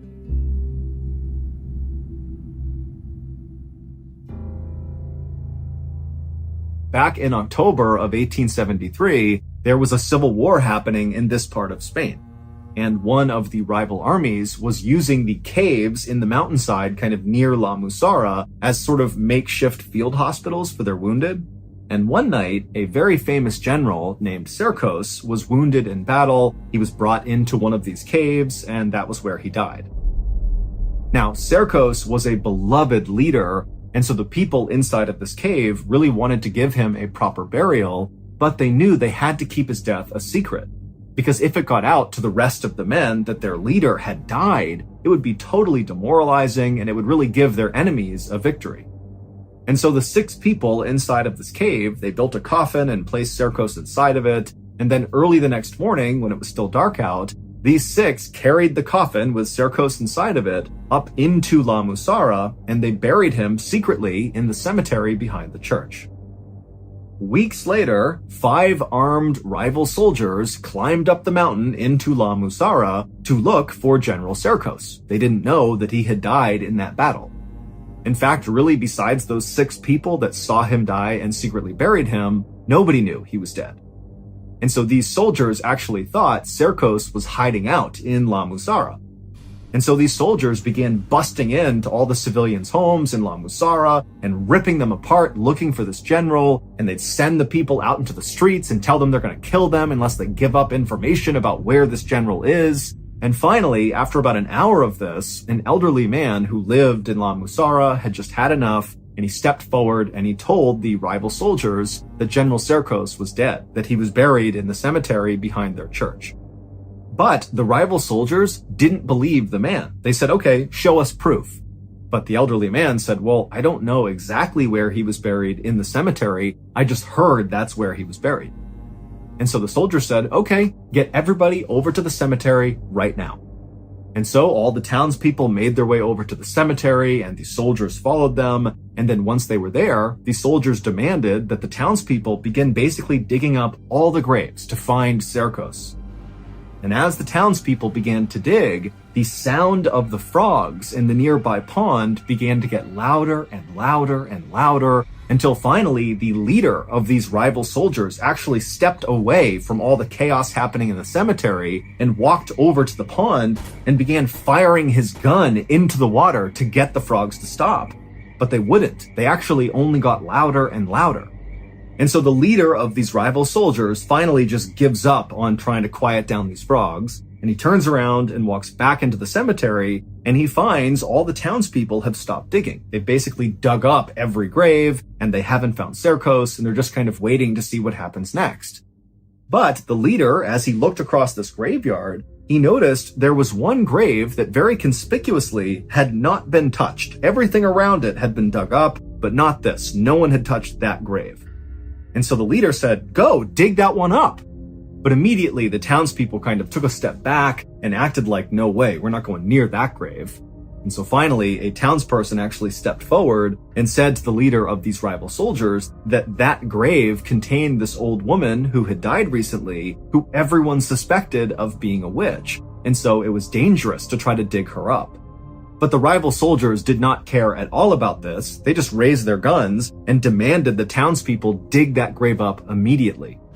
And so they would. They would go over, they would unearth this coffin, and then the rival soldiers would pop open the lid. And as soon as it was open, everybody went silent. Because this woman, who had died weeks earlier, looked totally preserved.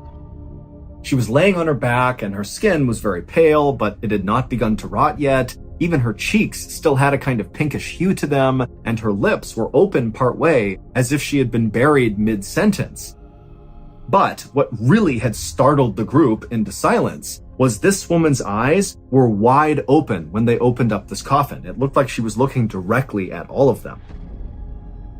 And so after a couple of seconds of the silence from seeing this woman for the first time, the townspeople began to cry and scream and back up away from this coffin. And the rival soldiers, they were startled too by this woman's appearance, but they were more angry than anything else, because by finding this woman in this grave, it meant they had not found the general. And so out of frustration, the rival soldiers grabbed this old woman's body, this witch's body, and they pulled her out of her grave, they strung her up to a tree, and they just sat there shooting at her constantly until her body had basically been obliterated by all the bullets.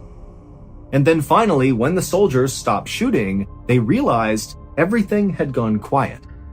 Just a second earlier, the cacophony of these frogs croaking in the pond that had been so loud it was like totally overwhelming had now completely ceased, and it was like the town had gone absolutely still. And this stillness and quietness was so unsettling for these soldiers that they actually just turned and fled right there without saying a word to the townspeople. And then once the soldiers were all gone, the townspeople got to work reburying their dead. And at some point, one of the townspeople jumped into the grave where the witch had been, and when they landed in the dirt at the bottom, their foot actually sunk down an extra foot. They had landed on something hollow and crashed into it. And what it was another coffin. there was another coffin buried below this woman's that the soldiers had not seen. And this secret coffin belonged to General Serkos. When those 6 people had secretly buried General Serkos, they had just placed his coffin at the bottom of an open grave that was about to be filled with somebody else's coffin. They put it in, they covered up his coffin with enough dirt that no one could see it, and then the next day, the townspeople lowered the witch in her coffin into that grave without realizing General Serkos was below it, and then they filled it in, and then they placed a headstone on her grave, but because they thought she was a witch, they decided not to write her name on the headstone. Instead, they just etched a horizontal line across her headstone. And so after this incident with the rival soldiers desecrating this woman's grave and her body, La Musara was never the same. People in the town began dying left and right, and their soil went bad, so they couldn't plant any crops, and then all these insects came through the town, and then all these plagues of illnesses and diseases came through. And so it wasn't long before La Musara had developed this reputation of being cursed. And by the 1950s, that curse apparently had driven the last few people out, officially making it a ghost town.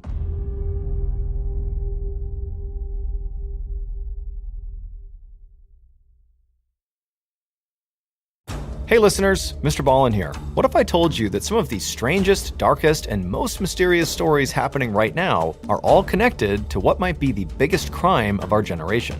You know I'm always on the hunt for the most chilling and perplexing tales out there. Well, I've discovered a new podcast that uncovers real-world mysteries unfolding right now, much like how another Ballen Studios podcast, Redacted Declassified Mysteries, brings hidden government secrets to light. And it's called Lawless Planet. Host Zach Goldbaum reveals how shocking tales of murder, cover-ups, and mysterious deaths are all part of something bigger, the systematic destruction of our planet. From activists who vanish in the Amazon to whistleblowers uncovering billion-dollar environmental crimes, these aren't just stories about the environment. They're real-life thrillers about people caught between powerful forces willing to kill to keep their secrets buried. Follow Lawless Planet on the Wondery app or wherever you get your podcasts. You can listen to new episodes of Lawless Planet early and ad-free right now by joining Wondery Plus. Hey, it's MrBallen. I'm excited to tell you about something special. For the first time, my show, MrBallen's Medical Mysteries, has joined forces with Redacted, Declassified Mysteries with Luke LaManna, to tell a story so complex it required our combined storytelling styles. This special episode is called A Redacted Medical Mystery. In it, unexplained symptoms after a routine surgery quickly unravel into something much darker, leading straight to classified government operations hidden for decades. To listen and uncover the truth alongside us, head to either the MrBallen's Medical Mysteries or Redacted show pages right now. Or search for A Redacted Medical Mystery in the Wondery app or wherever you get your podcasts. If you're fascinated by unexplained medical stories, well, stick around on Medical Mysteries. Every week, we dive deep into cases that will leave you questioning everything you know about the human body. And if government conspiracies are more your style, Redacted is your go-to for stories that unravel secrets never meant to see the light of day. Remember, you can listen to both shows early and ad-free by joining Wondery Plus. After Jorge wrapped up the story, Anna was just horrified looking straight down at the ground. Because it would turn out the gravestone that she had accidentally knocked over and broken, well, it had a horizontal line etched across the middle of it. It was the witch's headstone. That was the one she had broken. And so suddenly feeling totally spooked, Anna was about to yell to Jorge and Sofia that she wants to leave now when she happened to glance over at the base of one of the cemetery walls and she saw the perfect bloody milk cap mushroom. The exact type she knew her husband was looking for. And so Anna walked over, she picked this mushroom, and she turned around to show it to Enrique, but Enrique was not in the cemetery. And so right away, Anna thought, wait, did my husband ever actually follow me back down into the cemetery after I saw him by the church? She couldn't remember. She thought he followed her, but she wasn't sure. And so Anna yelled out for Enrique, but he never called back. And so she turned and looked over at Sofia and Jorge, who she could barely see through the fog, and she asked them, hey, have you seen my husband? Is he in here? Did you see where he went? And they both said, no, we have no idea. And so Anna, who at this point was now really starting to panic because this whole situation in La Musara was getting pretty spooky for her, and so she just dropped the mushroom and took off running out of the cemetery. Now, Sophia and Jorge did not really know what was going on. They didn't understand the urgency that Anna was feeling to find Enrique, and so they saw her take off to go find Enrique, and they just kind of casually walked on after her. And when they turned the corner and they exited the cemetery and began walking basically alongside the church, now again, the visibility is terrible from all this fog, as they moved along, they couldn't see Anna or Enrique, but they could hear Anna calling out for Enrique over and over again. And as they moved, Sophia and Jorge, they would see these shadows moving around in the fog. And they would think it was Enrique or Anna, but as they got up to where these shadows were, there'd be nothing there. And so Sophia, she began grabbing tighter and tighter onto Jorge's arm, and Jorge, who had been kind of joking about how this place was evil, was also now starting to feel a little bit spooked about what was going on. And so they began walking a little bit faster and faster in the direction of Anna's voice. And as Sophia and Jorge got closer and closer to Anna, the sound of the frogs in that pond began to get louder and louder and louder until Jorge and Sophia could barely hear Anna over the sound of these frogs. And then just like that, the frogs stopped. And all Sophia and Jorge could hear was the sound now of Anna crying.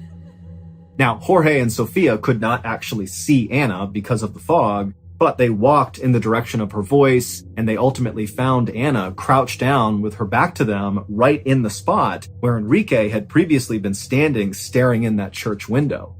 And so Sophia and Jorge, they walked up to Anna and they reached down and they put their hands on her shoulder. And when Anna turned around, she was clutching Enrique's wicker basket containing all of his mushrooms. And with tears coming down Anna's eyes, she would say to her friends, "He's gone." Anna, Jorge, and Sophia would spend the next hour searching in vain for Enrique in La Musara. Remember, there's no visibility from the fog, and now it's getting dark, and so it's really hard to conduct a search for someone. And so after this hour was up, even though they had no idea where Enrique was or what happened to him, the friends decided that their best and really only move was to leave and go tell authorities. And when they did that, a massive search was launched all around La Musara for the next week. But despite this huge effort, nobody ever found any trace of Enrique. He just vanished, leaving behind that wicker basket that Anna had found. And so after this week of searching, the authorities finally called it off and told Anna that, most likely her husband must have wandered off and died somewhere, and at some point, hikers will likely discover his body. But Anna could not accept this conclusion, and so she continued to go back to La Musara to look for Enrique. And in January of 1992, so 3 months after Enrique had gone missing, Anna, Sophia, and Jorge returned to La Musara to do another one of these additional searches. And during the search, the friends were walking past the church and they passed by that same window where Enrique had been standing looking inside and also where his basket had been found by Anna. And the three friends, as they passed by, they happened to see into the church, and down on the main floor where the pews used to be and where the pulpit used to be, there were these 6 dark figures wearing robes standing in a circle, not appearing to be doing anything but just standing there. And immediately, Anna actually was really annoyed because she figured this must be a group of ghost hunters that were out here looking for something paranormal, because after Enrique went missing, his story made the news largely because he went missing in a town that's long been regarded as being haunted. And so because of his case, you had all these people coming to La Musara to go find ghosts or find whatever happened to Enrique. And so Anna, who was deeply offended by all these people who were coming out to La Musara to look for ghosts, because for Anna, this is not a game. Her husband really went missing here. So she goes right up to the window to tell these 6 people in robes off, get the hell out of here and have some respect. But when she went to the window and was about to yell in, one of the robed figures suddenly turned and looked up at Anna. And immediately Anna backed up because this clearly was not some ghost hunter. Because the hooded figure had no face. It was just a dark hole looking back up at Anna. But even though there were no eyes, Anna could tell this thing, this entity, was staring right at her. But before Anna, Sophia, or Jorge could react to what they were seeing inside of this church, from behind them, they suddenly heard this unbelievably loud galloping sound, like all these horses were charging towards them. And at the same time, the sound of the frogs in the nearby pond began to get louder and louder and louder. And so Anna, Sophia, and Jorge turned around to see what was going on, kind of expecting to see, a cavalry approaching or something. But there was nothing. All they saw was the fog on the road. And so the three friends turned back around to look back into the church. And now these 6 hooded figures were gone. And so suddenly thinking that these figures had left the church and they were coming to get them, the 3 friends did not wait any longer. They turned and just sprinted out of La Musara. Enrique was never found. His wife, his friends, the authorities, they still have no idea what happened to him. There have also been several other people who have gone missing in La Musara, and they too have never been found.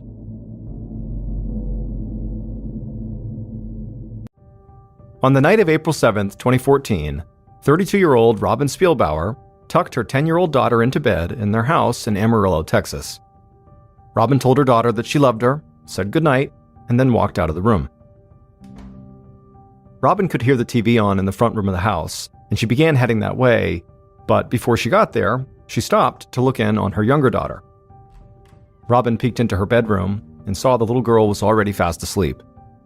And as soon as she saw this, Robin just felt this complete sense of calm come over her. As a single mother with 2 young kids, Robin's days could get busy and chaotic. But she was finally able to relax each night when she knew her daughters were safe and sound in their beds like they were right now. Robin left the bedroom and walked down the hall into the front room of the house, where she found her mom and dad watching TV. Robin took a seat on the couch with her parents, grabbed her phone out of her jeans pocket, and quickly sent a text message. Robin's mom looked over and asked her daughter if everything was okay. She was fine, just making some plans.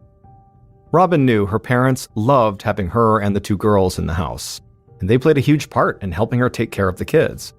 But Robin thought in a perfect world, she would not be living with her parents in her early 30s. Because for many years before she wound up back at her parents' house, Robin had been living a life she loved on her own. When she was 22, she had fallen in love with a great guy named J.D. Spielbauer. J.D. was a former United States Marine and had served in Afghanistan and Iraq. Robin's father had been in the military most of his life, and so her parents had been really happy when Robin started dating a military veteran. Robin got pregnant just 2 months after they started dating, and so she and J.D. had their first daughter, then got married, and then they had their second daughter a few years later. And for Robin, ever since she was young, all she had wanted was to be a mom. And so she didn't really care that she and JD struggled with money sometimes, or that raising kids really wasn't always easy. She and her husband loved each other, and they had these 2 beautiful girls. That was more than enough to be grateful for. But in 2012, after she and JD had been together for almost 10 years, everything began to change. JD became distant, and he started spending a lot of time away from home. And not long after that, Robin had discovered that JD was cheating on her with a woman named Katie Phipps, who just happened to be one of Robin's friends from church. After Robin had learned that her husband and friend were having this affair, she divorced JD, took the kids, and moved back in with her parents. And not long after that, JD had married Katie Phipps, which really only added to the tension. Back on the couch, Robin's phone buzzed in her hand. She glanced down at the text, smiled, and got up. She told her parents she would have to run out for a bit and asked if they could watch the kids while she was gone. Her mom said of course, and then asked if Robin was going out to meet her new boyfriend. Robin blushed a little, but didn't respond. Then she just grabbed her purse, told her parents she wouldn't be gone too long, and walked out the front door.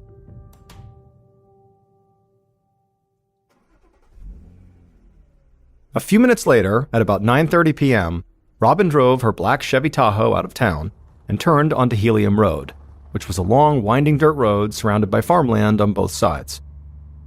As she drove, Robin cranked up the country music on the radio and looked out at the huge Texas night sky.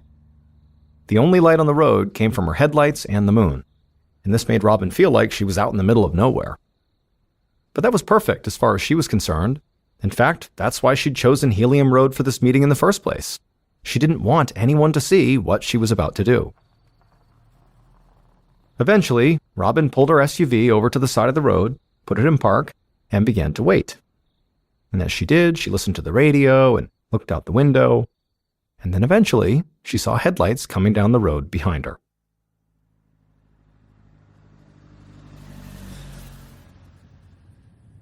The following day, at noon, almost 15 hours after Robin had left her house, a middle-aged man drove his truck down Helium Road.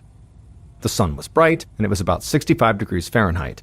It looked and felt like a perfect spring day. As the man was driving, he spotted something in the distance, so he slowed down and squinted. And he was surprised by what he saw. 3 young girls were running down the road right towards him, and they were screaming. This part of Helium Road was usually pretty deserted, and it wasn't really a place where kids played. So the man immediately hit his brakes, put his truck in park, and stepped outside to see what was going on. He walked over to the girls and asked if they were okay. And without breaking their stride, all 3 girls pointed behind them and started yelling, "She's dead! She's dead!" The man looked where the girls were pointing, and he saw there was a black SUV parked on the side of the road. He told the girls to stay where they were, and then he ran over to the SUV. And when he got there, at first glance, it just looked like somebody had abandoned the vehicle. However, when he walked to the passenger side of the SUV and looked at the ground, he just froze.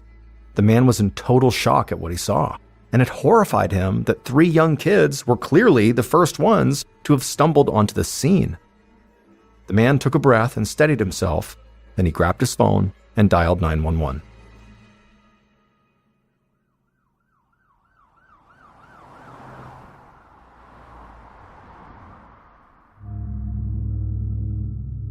A little later that afternoon, Sergeant Alan Mongold of the Randall County Sheriff's Department sped down Helium Road.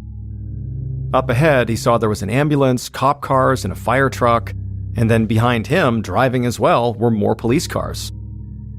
Sergeant Mongold could not think of a time ever when this spot on Helium Road, basically in the middle of all this farmland, had been so crowded. He eventually pulled over and parked his car not far from a black SUV and got out. And immediately, an officer ran over to meet him and said he'd taken statements from the 3 young girls and the man who had been there when he arrived, but he'd arranged for the girls to be taken home, and he'd sent that man on his way. Mongold said that was fine. He would follow up with them if he needed to. And then he and the other officer walked around to the passenger side of this black SUV, and they joined a group of paramedics who were already standing there. But as soon as Mongold looked at the ground just outside the car, it was clear the paramedics could not do anything. Because lying there on the ground was a woman's body. And based on all the bugs crawling on her, Mongold knew she must have been dead for at least several hours. Mongold put on his gloves and crouched down next to the body. The woman was on her back, and immediately Mongold saw a deep dark bruise on the left side of her head. And at first glance, this bruise did not appear to be something she got just from falling down or something. It looked like something had been smashed into the side of her head, like a heavy object. And so at this point, Mongold felt confident he was very likely dealing with a murder. He reached into the woman's pockets, but found they were empty. So he told one of the officers on hand to run the plates of the SUV. And then he and the others started to do a sweep of the area. Within minutes, Mongold saw the officer who had just run the plates waving him over.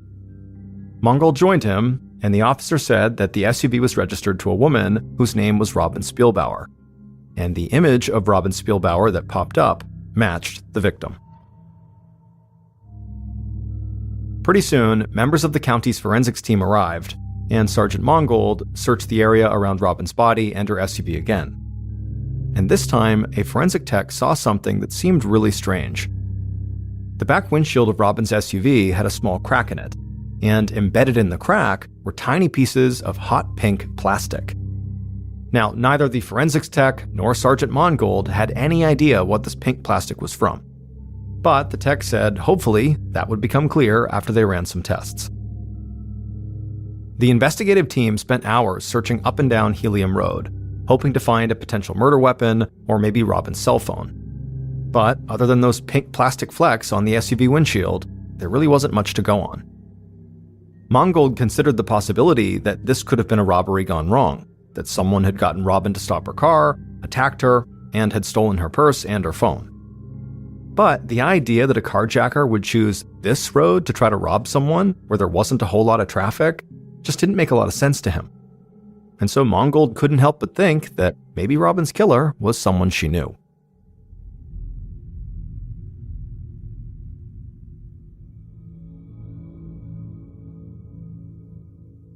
The following morning, April 9th, Sergeant Mongold sat at his desk reviewing the autopsy report. The report stated that Robin had most likely died the night before her body was found, and then her body had just laid outdoors on the side of the road overnight. And even more importantly, the autopsy report confirmed that Robin had been murdered. Because in addition to the blunt force trauma wound that Mongold had found on the side of her head, the medical examiner had also discovered a gunshot wound from a .22 caliber pistol in the back of Robin's head. So, that morning, Sergeant Mongold went to meet with Robin's friends and family to learn as much as he could about her, and also to see if anyone close to Robin owned a .22. Mongold had informed Robin's parents about the death of their daughter the previous night, and even without the results of the autopsy report, he had told them he believed there had been foul play. And so through their complete shock and grief, Robin's parents had given Mongold a list of the few people who had been closest to Robin. And now, Mongold decided to start with her new boyfriend, a bartender named Jared. But the conversation with Jared proved to be pretty uneventful. Jared said he'd been working at the bar the night that Robin had died. He said she hadn't called him or texted him or anything. And Mongold was able to quickly track down multiple people at the bar who corroborated Jared's alibi. Now, the detective had no intention of crossing Jared off his list this early on, but Jared did not jump out as an obvious suspect. And so Mongold figured if Robin's current boyfriend didn't look like a major suspect, well, the next logical step was to talk to her ex-husband, J.D. Spielbauer. Later that day, now over 24 hours after Robin's body had been found, Sergeant Mongold knocked on the front door of J.D.'s house. And as he knocked, Mongold felt a bit surprised by where he was standing, because J.D. lived only a few houses away from Robin's parents' house. The door opened, and a woman who looked like she was in her late 20s with long brown hair and bright blue eyes was standing there. Mongold introduced himself, and the woman said her name was Katie, and that she was J.D.'s wife. She said news had traveled fast, so she already knew about the murder, and she assumed that's why Mongold was here, to talk about it. Mongold nodded, but before he could say much more, a tall, thin man with a cropped military-style haircut stepped outside. He introduced himself as J.D. Spielbauer. But immediately, his wife, Katie, snapped at him and told him to shut up, because she was talking to the police. J.D. immediately hung his head and fell silent. Sergeant Mongold acted like he didn't notice any of that, but in reality, he was taken aback. Married couples, even ones that didn't necessarily get along, rarely lashed out at each other in front of him, especially when they knew they could be potential suspects in a murder case. But Mongold remained calm and polite and asked them where they'd been the night that Robin died. Katie said that she and her son had been at a friend's house, and they had come home around 10 p.m. JD said he'd been home all night with his uncle, who also lived in the house. They'd just been drinking beer and playing some pool. Other than Katie's quick outburst at JD, nothing the couple did after that seemed particularly strange. However, for some reason, Mongold just felt like there was a good chance both of these people were lying to his face. He talked to them for a bit longer, and then as they wrapped up, he told them he would be in touch if he needed any more information. But as he walked back to his car, Mongold already knew he'd be calling JD and Katie down to the station soon. He just needed to be better prepared if he was really going to interview them.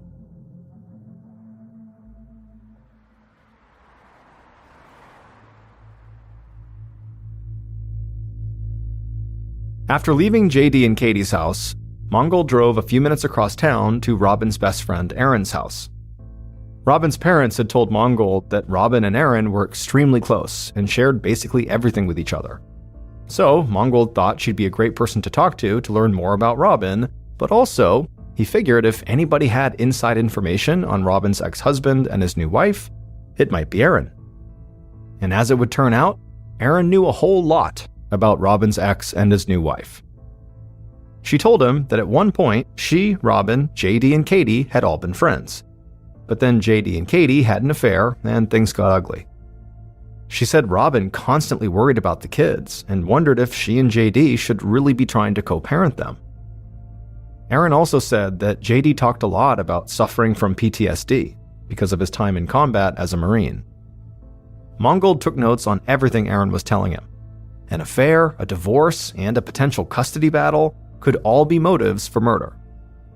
And while Mongold did not believe that all military vets suffering from PTSD were inherently violent, JD's condition was still something he had to consider. But Aaron would tell Mongold something else that would instantly make him rethink his entire approach to JD and Katie. Aaron said late last year, Robin had gone over to JD and Katie's house to drop off the kids. However, when Katie had come in and seen her husband and Robin talking, she screamed, grabbed Robin, slammed her into the fireplace, and threatened to ruin her life. That evening, Sergeant Mongold led JD into an interview room at the sheriff's station, and then he sat down next to him at a small round table that was pushed up against the wall. JD was wearing a t-shirt, jeans, and a baseball cap that he kept messing with like he was nervous. Mongold had spent most of the previous night trying to learn as much as possible about Robin, JD, and Katie's relationship, and he had worked with the phone company to secure a copy of text messages sent to and from Robin's cell phone. Mongold started the interview by asking JD to give him an overview of what he'd been doing on the night Robin died. JD spoke in a slow Texas drawl. He was polite and addressed Mongold as Sir, and he said basically the same thing he'd told Mongold when they met at the house. He'd been hanging out with his uncle at home, drinking and shooting pool. Mongold nodded and asked if he'd seen Robin at all on that day, but JD shook his head and said he had not seen or talked to her. Sergeant Mongold reached down and grabbed a file folder out of a briefcase. He opened the folder and pulled out a piece of paper. Then he turned to JD and said he wanted to help him because clearly JD was having trouble remembering things clearly. Mongold told JD that this piece of paper was a record of all the text messages Robin had sent and received on the night she died. And her final text exchange was with JD, just before 9:30 p.m. And it was clear from this text that the two of them had been planning to meet up that night. JD immediately took off his hat and ran his hand through his hair. He apologized for lying, and then as he tried to explain himself, he started to stammer. Finally, he got out that Robin was supposed to meet him that night at his house to talk about a standardized test their older daughter was supposed to take. However, JD said Robin never showed up. At this point, Mongold really began to press JD. He asked him if Robin had never showed up, why hadn't he reached out to her? And JD really struggled to come up with an answer. He remained polite and kept calling Mongold Sir, but as he was doing that, Mongold got the impression that this was not a man who planned things out, or who could easily organize his thoughts. And so eventually, Mongold told JD that he could assume only one of two things. JD had lied because he was the one who murdered Robin, or he had lied to cover for someone else. JD just shook his head and said he would never hurt Robin. But Mongold snapped back and said, well, if you didn't kill her, who did? JD went quiet for a second, and then he looked up at Mongold and just said, I have suspicions. Now, during this interview, JD did not come out and actually say who he suspected, but Mongold thought it was pretty clear. In fact, Mongold had the same suspicion since he talked to Robin's friend Aaron. So Mongold didn't waste any time. He let JD go, and then had JD's wife, Katie, brought to the station and into the same small interview room. Katie was wearing a sweatshirt with a pink camouflage pattern on it, and while her husband, JD, had looked very nervous when he came in, Katie, on the other hand, just looked mad. But before Sergeant Mongold could even ask her a question, she said she needed him, Mongold, to tell her something. She said she needed to know if JD was having an affair with his ex-wife Robin. Mongold said he didn't know if that was the case, but he did know that JD and Robin had planned to see each other on the night that Robin died.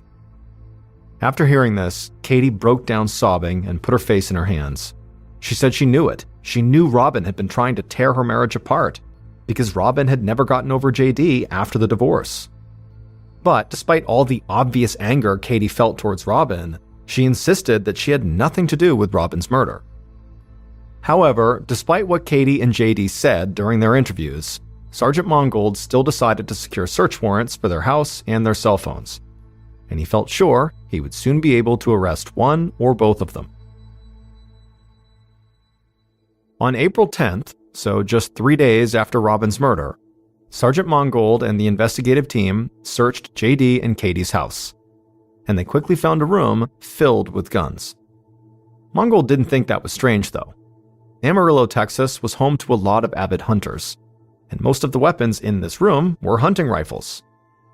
But one gun immediately caught the detective's eye. Sitting in an open case was a Sig Sauer .22 caliber pistol. Now, Robin had been shot with a .22. But that was not actually the only thing that made this gun stand out.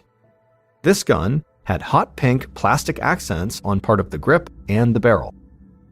And when Mongold leaned down to get a better look, he noticed that part of the pink plastic on the grip was cracked, and that small pieces of the plastic appeared to be missing. And so right away, Mongold assumed that those small pieces of pink plastic that were missing must have wound up embedded in the back windshield of Robin's SUV. Investigators quickly found out that the gun was registered to Katie, and they even found photos she had posted on social media of her holding that gun. And later that day, when police searched Katie's text messages, they found something just as damning. In the 4 days leading up to the murder, Katie had sent 336 text messages to JD, threatening to ruin him and Robin. And the final text message, number 336, which Katie had sent to JD about an hour before Robin had left her parents' house and driven out to Helium Road, said, "You started this, whether you want to believe it or not. I will finish it." The Randall County Sheriff's Department and the District Attorney's Office moved fast. On April 11th, 4 days after Robin's murder, they arrested Katie. However, before the case could go to trial, the DA wanted either a confession or clear evidence that demonstrated Katie had been driving on Helium Road on the night of the murder. Katie refused to confess. She just repeated her story that she had been with her son at a friend's house and then gone home at around 10 p.m. that night.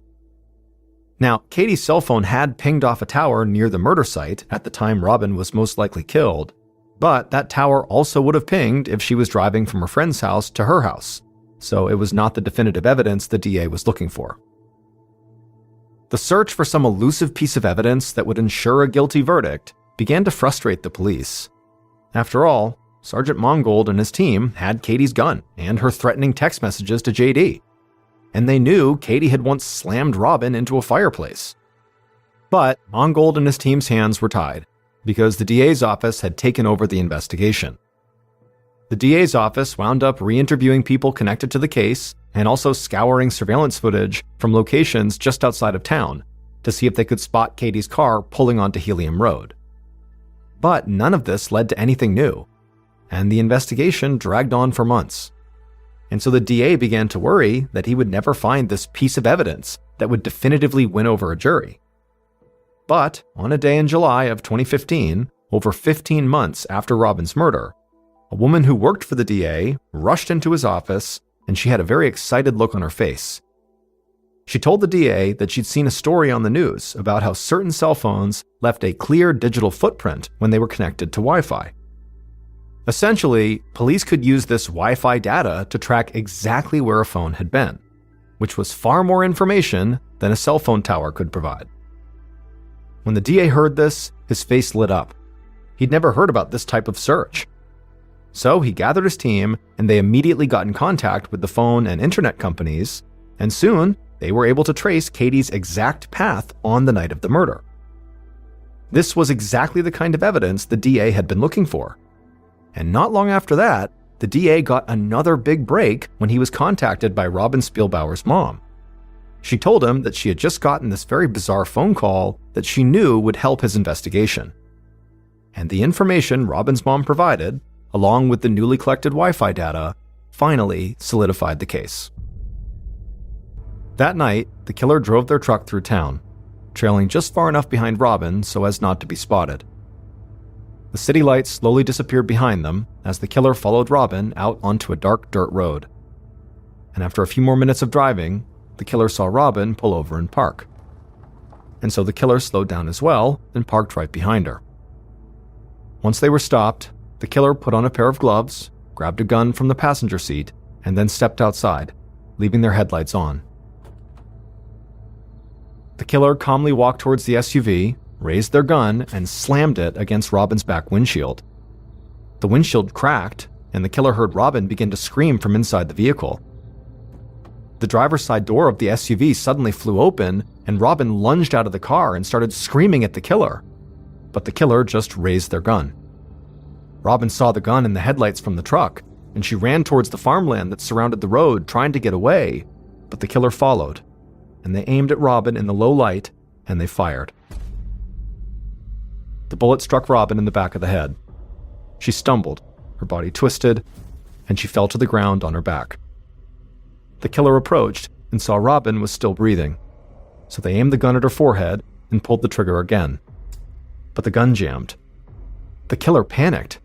They rushed back to their truck, glancing over their shoulder to make sure Robin was not getting up and running off. The killer found a tire iron from the truck bed, took it, and ran back to the side of the road where Robin was still laying on the ground. The killer held up the tire iron and swung it hard into the side of Robin's head.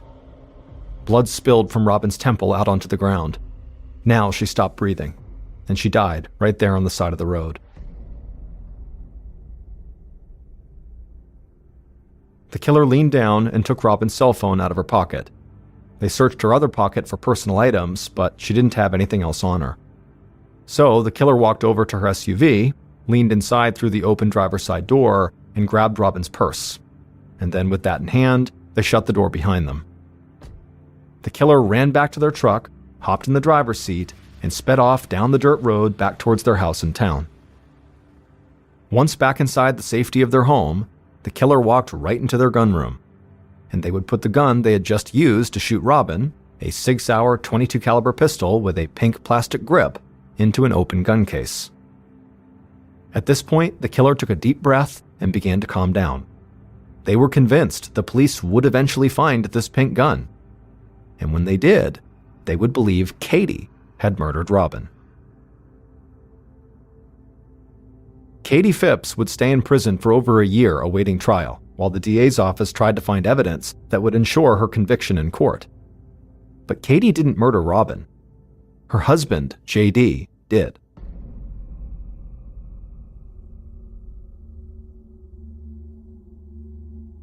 It would turn out that Katie's suspicions about JD and Robin had been correct. JD, who had cheated on Robin with Katie, had now begun cheating on Katie with Robin. But JD knew Katie had caught on, and the whole thing had now turned into a total mess. He wanted both women out of his life, so he murdered his ex-wife and framed his current wife for the crime.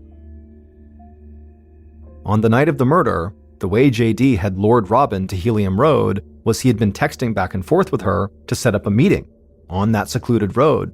That way they could carry on their affair without being seen.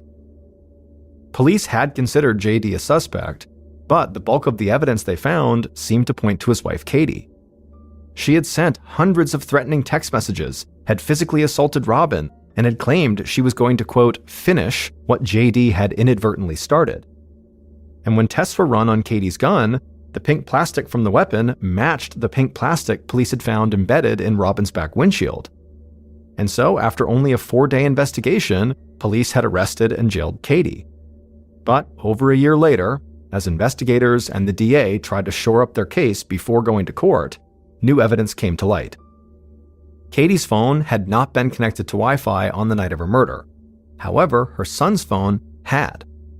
And so using the Wi-Fi data from her son's phone, in connection with cell phone tower from Katie's phone, police were able to see that on the night of the murder, Katie's route was directly from her friend's house back to her own house. At that point, they realized Katie had been telling the truth. She did not kill Robin. Also, investigators came to believe that many of Katie's threatening text messages to JD might have been about divorcing him and exposing his affair, not about harming Robin. So with this new evidence, police released Katie from jail, and the DA admitted he had rushed to judgment about her guilt. Once Katie was out, investigators quickly turned their attention to JD. And one of the first things they discovered was that JD's stories about suffering from PTSD were a complete lie. Because JD had never served in the military. It was just something he lied about to impress women. And so the fact he had successfully carried out this lie for years and had even convinced police it was true helped lead the investigators to believe that JD was much craftier than they had given him credit for. They came to assume that everything he'd told them during the investigation was potentially a lie, and that he had the personality and the mental capacity to frame someone else for murder. And then finally, when investigators really began to move in on JD, Robin's mom contacted the DA about this bizarre phone call she got. She said that JD had called her and asked her to lend him a significant amount of money so that he could take his daughters on a trip to New York ASAP. With everything else investigators had learned, they saw this as a huge red flag. They believed the reason JD was trying to go to New York was actually just to make a run for the Canadian border. So they arrested JD before he could leave town, and they charged him with the murder of his ex-wife Robin. JD was found guilty of murder and sentenced to life in prison. He'll have a chance for parole in 2046. Despite the conviction, some members of the sheriff's department continued to believe that Katie had played a role in this crime. But once she was released from jail, Katie was never arrested or charged again in connection with Robin's murder. On February 24, 2017, 28-year-old Shannon Graves sat on the couch watching TV with her boyfriend in her apartment in Youngstown, Ohio. Shannon changed the channel, and right away she could see that her boyfriend, who was a man in his early 30s named Arturo Novoa, looked annoyed by what she wanted to watch, so she flipped the channel to something else. Then Shannon glanced over at Arturo, but he still looked annoyed. Shannon sighed, trying her best to keep her cool. It was not that long ago that sitting on the couch with Arturo would have made for a relaxing evening at home. But now, every time the two were around each other, they just seemed to argue about everything, even meaningless stuff like what to watch on TV.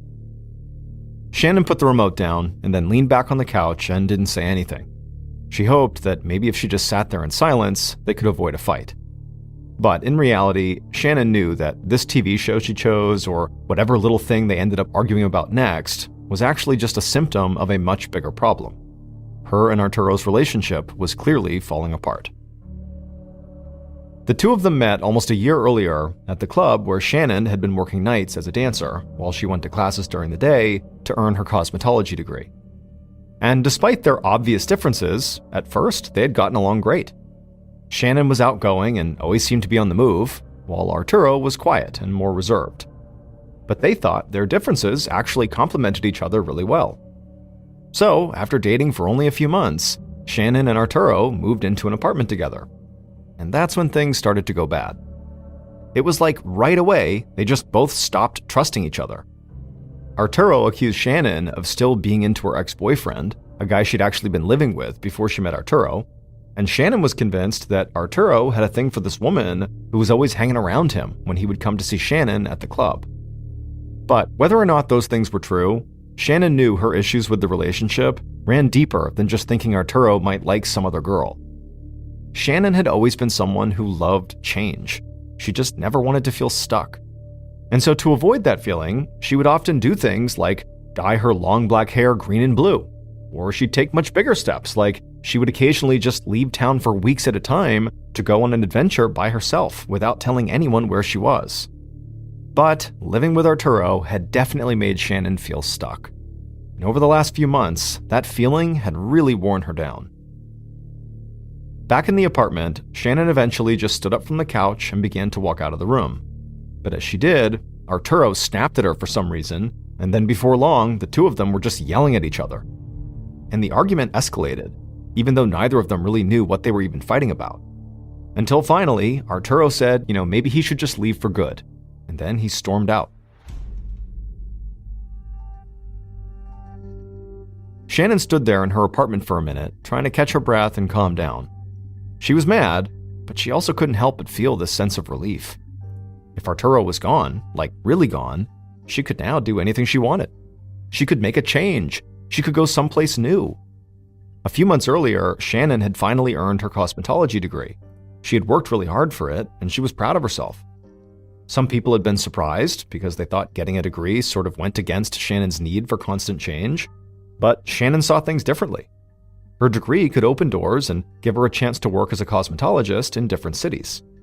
Or maybe she could even become a highly sought-after makeup artist who would get to travel all over the world.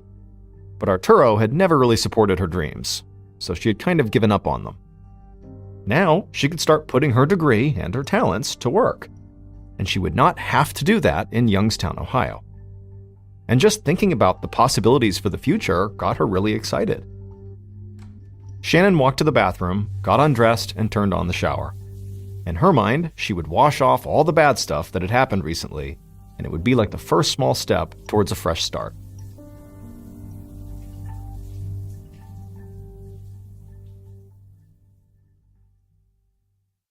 On June 22, 2017, so 4 months after Shannon and Arturo had their big fight, Detective Mike Lambert of the Youngstown Police Department looked up from his desk, and he saw a uniformed police officer standing there with a woman who looked very pale and worried. Detective Lambert asked how he could help. The woman said her name was Debbie DePaul, and she needed to file a missing persons report. She said that nobody had seen or talked to her younger half-sister, Shannon Graves, in 4 months. A confused look came across Lambert's face, and for a second he thought he must have misheard her. And so he asked her again, how long has it been since anybody talked to your half-sister? And Debbie repeated herself and said again it had been 4 months. This blew Lambert away. In all his time as a detective, he'd seen family and friends typically file missing persons report, if anything, too soon, like before they really needed to, not 4 months after the fact. In fact, in the majority of cases he'd worked, the supposed missing person had turned up before the cops could even launch a real search. So he really couldn't understand why Debbie, or anyone else close to Shannon, had waited this long to talk to the police. Lambert told the other officer he could leave, and he asked Debbie to take a seat and walk him through what was going on here. After the officer left, Debbie sat down and said she knew how strange it must sound that she had waited this long. But if Lambert knew her sister Shannon, it would make way more sense. She said that Shannon had a history of just sort of taking off and not talking to anyone for long periods of time. It was something she'd done since she was a teenager. And as difficult as it was to deal with that, Shannon's friends and family had sort of come to accept it about her. It was one of the things that made Shannon who she was. But now they noticed that Shannon had not called on a couple of family birthdays, and she also hadn't checked in when her best friend had a baby, and that was not like Shannon at all. Even when she went away without telling anyone, she would always call on these important days. Detective Lambert didn't say this, but he knew 4 months might as well have been an eternity when it came to a missing persons case. If Shannon had really left town like her sister claimed she liked to do, well, Shannon could be anywhere in the world by now. But Lambert figured he would just start his investigation the same way he would if Shannon had only been missing for a few days. So he took down information about Shannon's physical appearance, her last known address, and the places she had worked. He also learned small details like Shannon's favorite color was pink, and she loved wearing friendship bracelets. And so after only speaking to Debbie for a few minutes, Detective Lambert had a pretty good picture of who Shannon was. But he had one more question. He asked Debbie if Shannon had a romantic partner. Debbie said yes, Shannon had a boyfriend, or at least she did the last time they had spoken. She had been living with a guy named Arturo Novoa, and Shannon had told Debbie that she and Arturo fought all the time.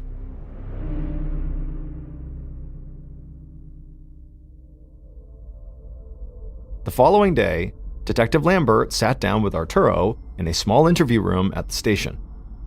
Lambert had looked into Arturo the night before. He knew Arturo had a couple of minor run-ins with the police, but nothing big, and he had no record of violent crimes or anything like that. So Lambert really just hoped that Arturo knew where Shannon was, or at least had heard from her over the past 4 months, and also, if he hadn't, he hoped to get a good idea of what Arturo and Shannon's relationship had been like. But when Lambert asked Arturo when he'd last seen or talked to Shannon, Arturo seemed surprised by the question. He said he'd already told all this to Shannon's family when they'd called him like a month or so earlier. He said he and Shannon had broken up back in February. He admitted that things ended pretty badly, so they had not spoken to each other since. The last he'd heard, Shannon was living with some guy in Cleveland, which was over an hour away from Youngstown. Arturo didn't know the name of the man that Shannon was supposedly living with, so he really couldn't provide much more color than he already had. And so Lambert wrapped up their conversation soon after that, and then he reached out to Shannon's sister, Debbie, to see if she knew of any men other than Arturo that Shannon could possibly be with. Debbie said before Shannon had started dating Arturo, she'd been in a serious relationship with a man named John Scarata.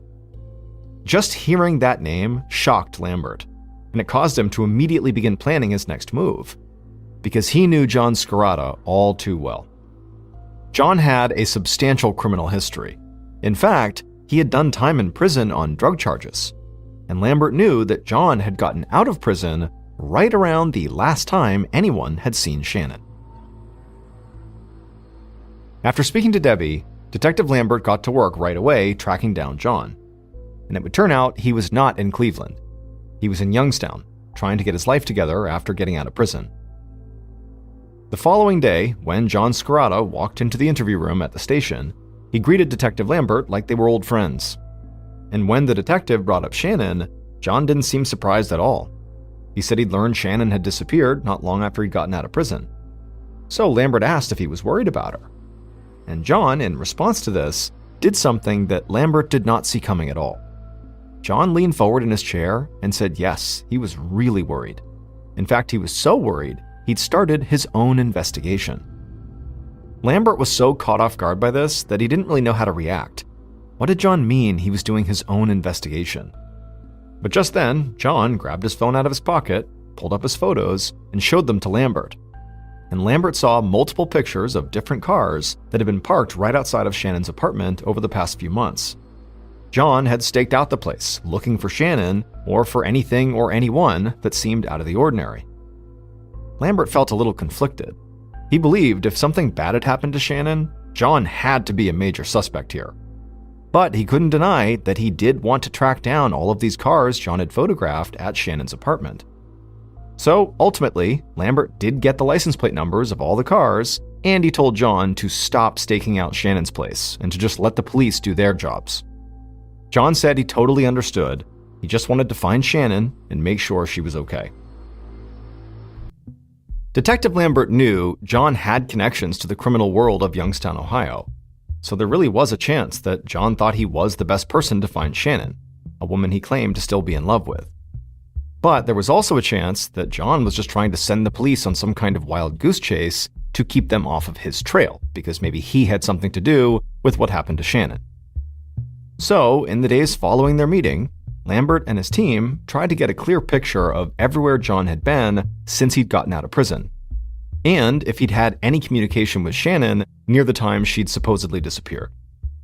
Police also questioned Shannon's friends, her family, and her coworkers at the nightclub, and they also followed up on all those cars John had photographed. But for Shannon's half-sister Debbie, the police were not moving fast enough. She now believed that she and her family had waited way too long to get the cops involved, and so she felt like she had to do something to make up for that. So, in late June, about a week after she had filed the missing persons report, Debbie knocked on the door of a house in Youngstown that looked pretty much like all the other houses around it, except for the sign in the window that advertised psychic readings. A woman with a soft smile opened the door and led Debbie down a hallway to a small dark room. The woman told Debbie she was a psychic medium, which meant she claimed to be able to communicate with spirits or the deceased, and then was able to relay their messages to the living. Debbie sat down at a table with the medium and described Shannon and talked about how she'd been missing for months. The medium closed her eyes and listened carefully, and after a moment, she told Debbie she could see something, a bridge. Now, this medium didn't know exactly which bridge this was, but she was sure it was not far away from here. And somehow, this bridge had to be connected to Shannon's disappearance. Debbie left the medium's house and immediately called a friend of hers and told her what the medium had said. And both women decided it was clear what they had to do next. They would have to search every bridge in Youngstown, Ohio. And so for the next couple of weeks, Debbie and her friend went around town visiting every bridge they could find. And it started to feel like a waste of time. That is, until one afternoon when Debbie and her friend approached a small bridge that neither of them had driven on before. As they stepped out of the car, they saw something laying on the ground near the base of one of the bridge's girders. When Debbie walked over to it and knelt down to get a better look, she almost started crying.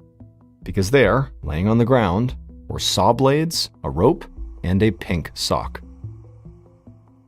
Debbie and her friend took pictures of the objects and then drove straight to the police station. Debbie told Detective Lambert about the medium's vision and showed him the photos of what they'd found at the bridge. Lambert had learned from Debbie when they first met that Shannon's favorite color was pink, and that she loved wearing pink clothes. He couldn't just ignore saw blades and a rope being found out in the middle of nowhere next to a pink sock. So, the detective told Debbie that he and his team would look into it right away. But as Lambert headed out to this bridge, he started to feel like this case was getting away from him.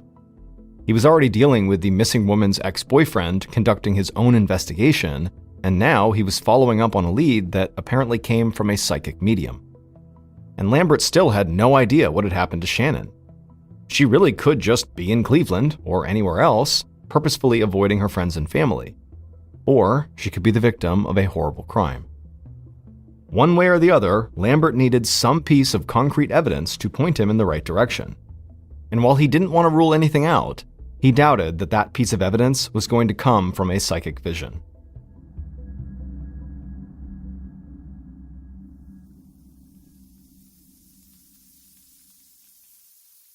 About a month later, on the afternoon of July 29th, a woman was making Italian food at her house in a small town just a few miles from Youngstown.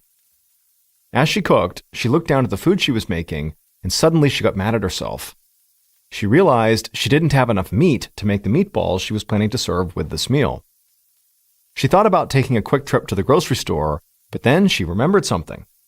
So she called out to her husband in the next room and told him to keep an eye on the stove. She left the kitchen and walked down a set of old wooden steps into the basement.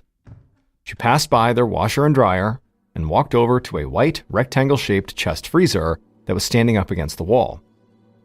Now, this woman knew there was meat inside this freezer, and she could use it to make her meatballs. But there was a problem. The freezer had a padlock on it. But the woman was undeterred. She grabbed a nearby screwdriver off a work table and used it to pry the entire metal latch that the lock was connected to off the freezer. And so now, with the freezer unlocked, the woman opened it up, and immediately she began to scream.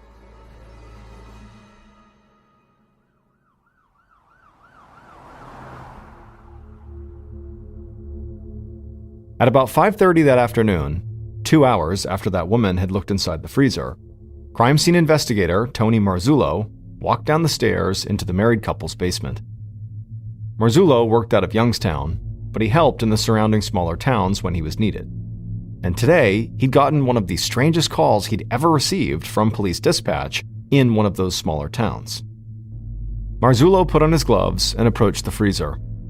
The freezer door was still open, and he could see inside of the freezer was an orange plastic bucket with trash bags sticking out of it. Marzullo got closer and leaned over the freezer and looked inside of that bucket. And the instant he did, he reflexively put his hand over his mouth and tried to collect himself. Even the call from dispatch had not prepared him for this. Because in the bucket, Marzullo was looking at the top half of a frozen, severed human head. Marzullo looked down deeper into the freezer, and he saw the entire thing was basically filled with trash bags. And as he pulled out each of these bags and looked inside of them, he found human legs, human arms, and human hands. Marzullo had no idea who the victim was, but instinctively, he grabbed his phone and called Detective Lambert. Later that evening, Detective Lambert stood in the basement with Marzullo and a group of police officers and forensic technicians. Like Lambert had expected, the psychic vision and the objects found at that bridge had not given him any new leads in Shannon's case, and neither had any of the interviews Lambert had conducted to this point. Basically, the case had stalled. He had no idea where Shannon was or what happened to her. But now, as he stood over the freezer, he had a sinking feeling that the body he was looking at could be hers. Now, they would need to run some tests to officially identify the body, but Marzullo was very confident they could do that quickly. Forensic techs would allow the severed hands they'd found to defrost, Then they would use a saline solution to rehydrate the fingers on those hands, which would allow them to pull clean fingerprints. While Lambert waited for those results, he interviewed the married couple who lived at the house to try to figure out how a dismembered body had wound up in their basement. The couple proved to be extremely cooperative. They said that freezer was not theirs. A friend had asked to store it in their house because the electricity in his house had been cut off, and he didn't want the meat in the freezer to go bad. When their friend had brought it over, they did think it was odd that the freezer had a padlock on it, but they'd assumed the freezer door just didn't stay shut on its own, so their friend must have locked it just to make sure the meat inside stayed frozen. The woman went on to tell Lambert that the only reason she had broken into the freezer is because she really wanted to make meatballs. Lambert thought the story was definitely strange, but none of it sounded untrue. So he asked who was this friend who gave them the freezer. They said his name was Anthony Gonzalez, but he was trying to become a hip-hop star, so sometimes he went by the name Tony G. That night, Lambert began his search for Anthony Gonzalez, aka Tony G. But despite it seeming like a pretty common name, he could not find a single Anthony Gonzalez living in Youngstown. And before Lambert could expand his search for Anthony to nearby towns, he got a call from Marzullo. Marzullo told him the lab had successfully pulled fingerprints from the now defrosted hands they'd found, and they were able to officially identify the victim. The body in the freezer was Shannon Graves. Now that police had finally found Shannon's body, and this had become a homicide investigation, news of the grisly discovery in the basement spread across Youngstown. And in the days following the discovery, Detective Lambert got an unexpected visitor at the station. Shannon's ex-boyfriend, John, had returned.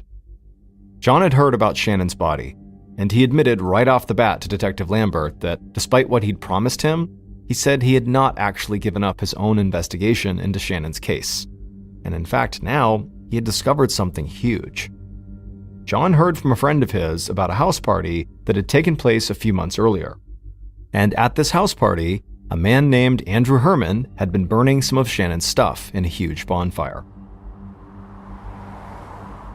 With help from John, Detective Lambert and several other investigators found their way to the house where this party had taken place. And as soon as they got out of their cars, they could see the remnants of a bonfire in the front yard. There was a big pit filled with ashes and big pieces of wood around it that looked like they'd been used for seating. Lambert and a crime scene investigator walked across the dying grass in the front yard. They put on their gloves and began sifting through the large pile of ashes. And they found what looked like charred clothing and some burned pieces of plastic. But to their utter shock, it looked like one object had survived the fire and remained almost perfectly preserved. And as Lambert bent down and pulled this object out of the ashes, he almost couldn't believe it. Because of all the possible things he could have found, this was like the perfect clue. The object was a friendship bracelet with small plastic beads strung on it that spelled out Shannon. There was no doubt that John had been right. Somebody had been burning Shannon's things. Investigators headed back to the station with this new piece of evidence, and Lambert set up a meeting with Andrew Herman, the man John said had been burning Shannon's things. But John warned Lambert to watch out, because Andrew was a total psychopath. A guy who was into black magic and who worshipped the serial killer cannibal Jeffrey Dahmer. On August 7th, 2017, so about a week and a half after the discovery of Shannon's body, Detective Lambert led Andrew into an interview room. And Lambert had to admit that Andrew was not anything like what he'd expected. Andrew wore a well-fitted suit and tie, and his hair was short and neatly combed. He looked way more like a guy who worked at a bank than somebody who was into black magic and serial killers. But Lambert knew the way this guy was dressing didn't prove anything, one way or another. Detective Lambert told Andrew right away that they had gone to the site of the house party and discovered a friendship bracelet inside of a fire pit that they were sure belonged to Shannon Graves, and that they'd heard Andrew was the one trying to burn it. Andrew nodded and said, yep, the bracelet was Shannon's, and he was trying to burn it. And he also admitted that he and a couple other people had also burned some of Shannon's other things at that party. Lambert just looked at him and said it seemed very suspicious that they had burned the belongings of a woman who'd recently been found brutally murdered. But Andrew did not flinch. In a perfectly calm voice, he said they had burned the stuff as a favor for a friend, Anthony Gonzalez. Now, Detective Lambert did not react to what he was hearing, but inside, after hearing that name, he felt like he was about to lock up this investigation. Because he was now able to connect Anthony, aka Tony G, the man who'd brought the freezer to the married couple's basement, directly to the bonfire that had been used to get rid of Shannon's personal belongings. So Lambert asked why his friend, Anthony, had wanted to burn Shannon's stuff in the first place. Andrew sat there in silence for a minute, and then he began to speak. And when he did, without ever losing his cool, he told a story that was even gorier and more disturbing than any story Detective Lambert had ever heard in his life.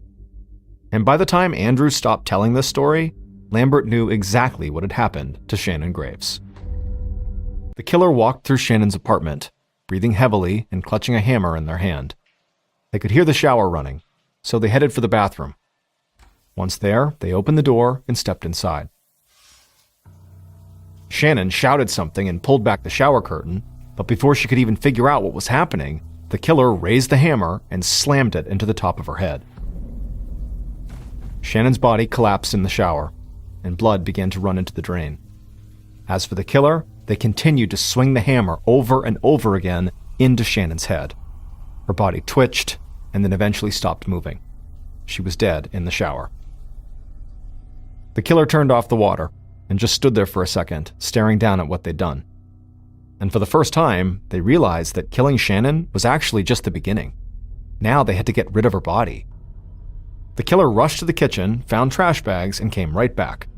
They opened up a bathroom cabinet, grabbed an electric razor, and turned it on. Then they leaned into the shower and shaved Shannon's head, believing this would help disguise her identity. When they were finished, the killer put the razor back, opened one of the trash bags, and awkwardly pulled Shannon's body out of the shower onto the bathroom floor. They tried to stuff Shannon into the trash bag, but quickly realized that was never going to work. So they tried to wrap the trash bag around her, but that failed too. The bag just wasn't big enough. The killer started to panic. They knew they had not thought this through. So they grabbed their phone and called their girlfriend.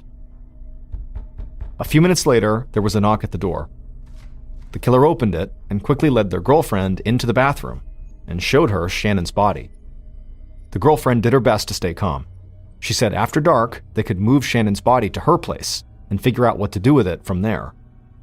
So the killer and their girlfriend spent a couple of hours in Shannon's apartment just kind of waiting around with Shannon's dead body only a few feet away.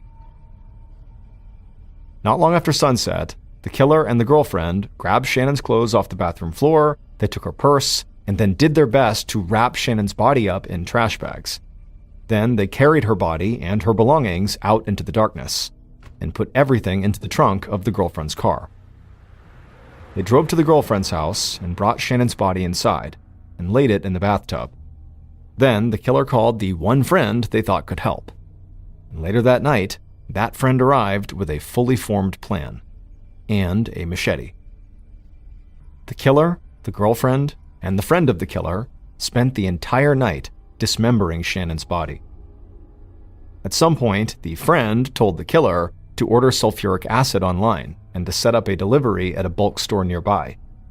In the meantime, the friend gathered up all of Shannon's stuff the group had in their possession and went to a house party, where they knew there was going to be a big bonfire, and they burned everything. Not long after that, the sulfuric acid arrived at the bulk store. Killer picked it up, and the three of them covered the now dismembered body parts in the sulfuric acid, hoping to melt Shannon's skin down to the bone. But they soon discovered a problem. In an effort to save money, the killer had bought off-brand sulfuric acid, and it just was not doing the trick. Large parts of Shannon's body were disintegrating in the acid, but not all of it was. So the friend took the machete and started hacking away even more at Shannon's body, while the killer went out and bought a chest freezer. And eventually, the three of them were able to get Shannon's body parts into trash bags and a bucket, and they crammed all of that into the freezer and locked it. And at that point, the killer's friend, who made a point of studying serial killers, believed they had completely covered their tracks.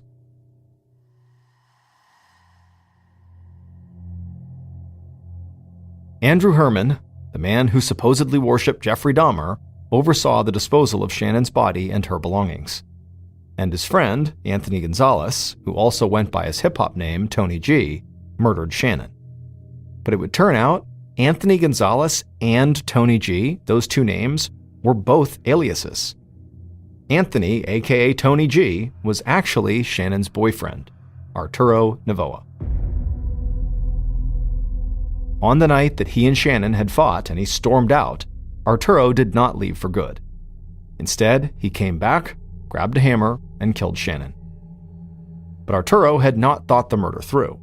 So after it was done, he called his other girlfriend, the woman who Shannon had seen him hanging around with at the nightclub, for help. This girlfriend, who knew Arturo by his alias, Anthony Gonzalez, was very devoted to him and was willing to do whatever it took to protect him, which is why she was willing to help dispose of Shannon's body. Police had considered Arturo a suspect, and when they interviewed him after the missing persons report was filed, Arturo worried they would start closing in. So he had taken the freezer with Shannon's body in it to the house of a married couple he knew. He told them he had no electricity at his place and asked them to store the freezer so the meat wouldn't go bad. And they agreed.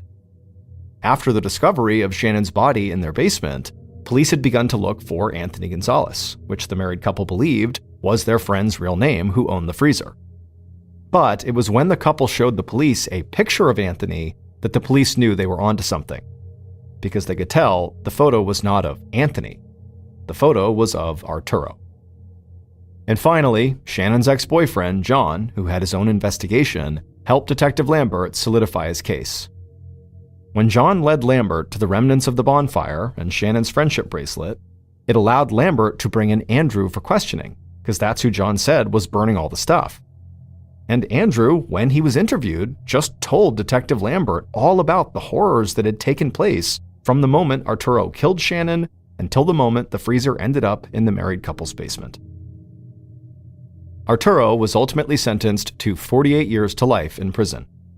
His girlfriend was sentenced to 18 years for her role in the crime, and Andrew was sentenced to 12 years.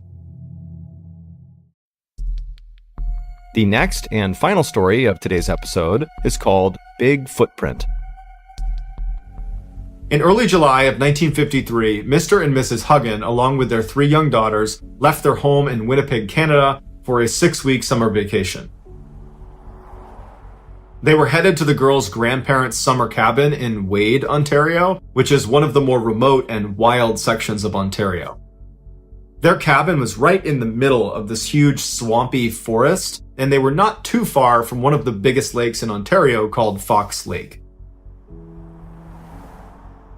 The family arrived late on July 4th, so they didn't do anything when they arrived. They just hung out at the cabin. And then early the next day, all the adults decided they wanted to take the girls to Fox Lake for the day.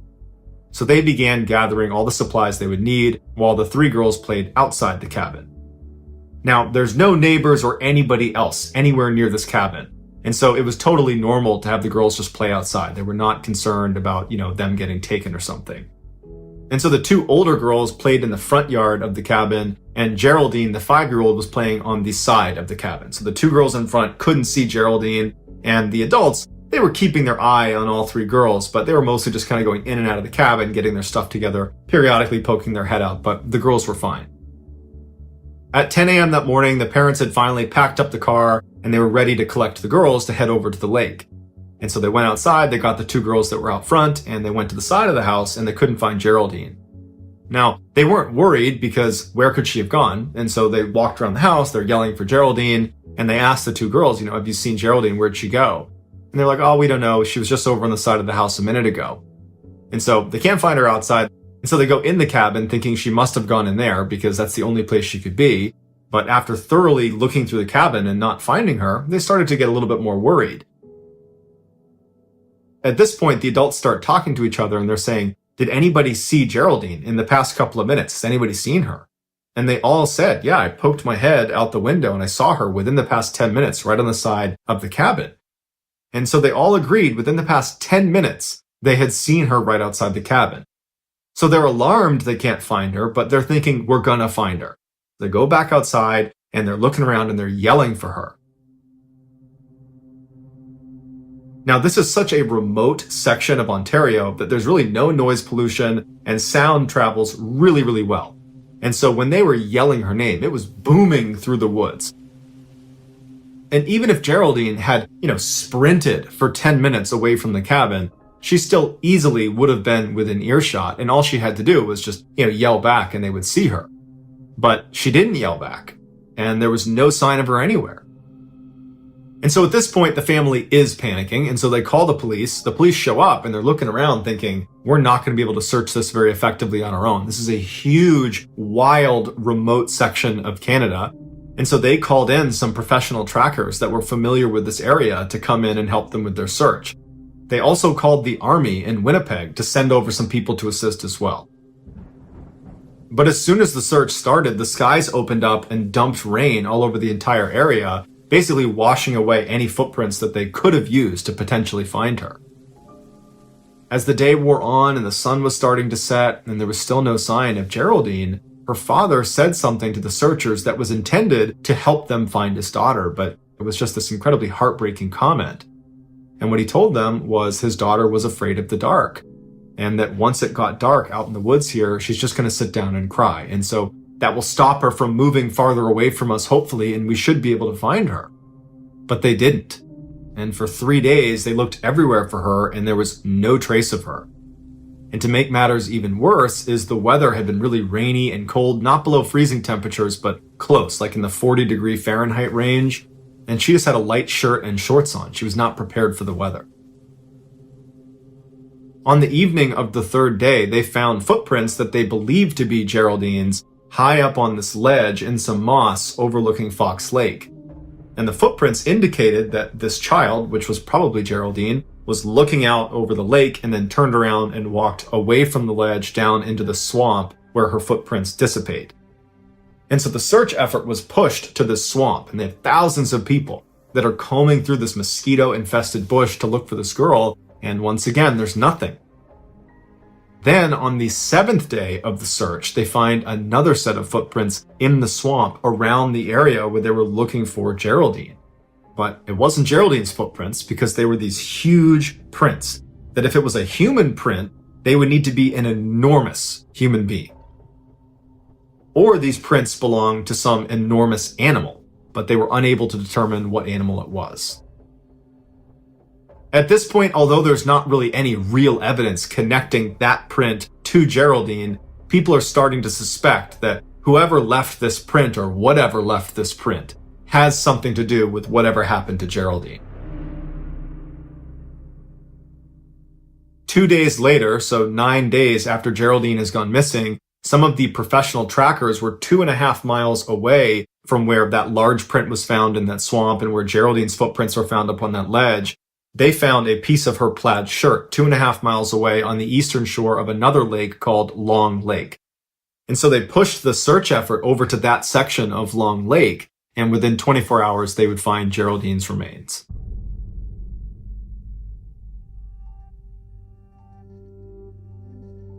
The scene where Geraldine was found was bizarre.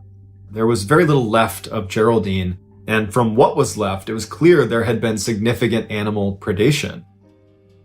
And so initial thoughts were, she must have been attacked by wolves, that's what killed her. But upon closer inspection, they saw that her clothing had not been torn and there was no blood on her clothes. So the animal predation had most likely occurred after she was deceased because they would have been able to pick around the clothing. Whereas if it had been a wolf attack, they would have cut right through the clothes and there would be marks that obviously, she was attacked by animals. But Geraldine's remains appeared to have been dragged out of a nearby meadow to where she was ultimately located. And so they followed the drag line into this meadow and it led them to this opening where all the grass had been matted down. And investigators said it looked like something big had been laying there. And they speculated that that might have been the area where Geraldine had been killed, and then afterwards animals had dragged her over to where she was found. And so investigators are like, well, we found that large footprint in the swamp on the 7th day in the same area where we had found Geraldine's footprints, and we thought they might be connected. And now we're finding a large, what appears to be body print in this meadow that's right near where Geraldine's remains have been found.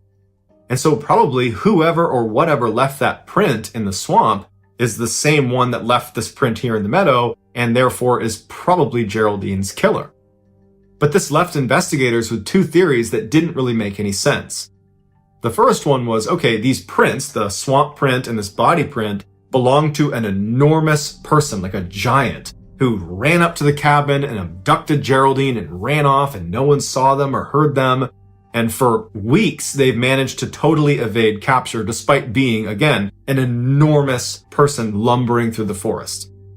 So that seemed really unlikely. One, that this giant person even existed. And two, that if this giant person existed, how could they not get caught?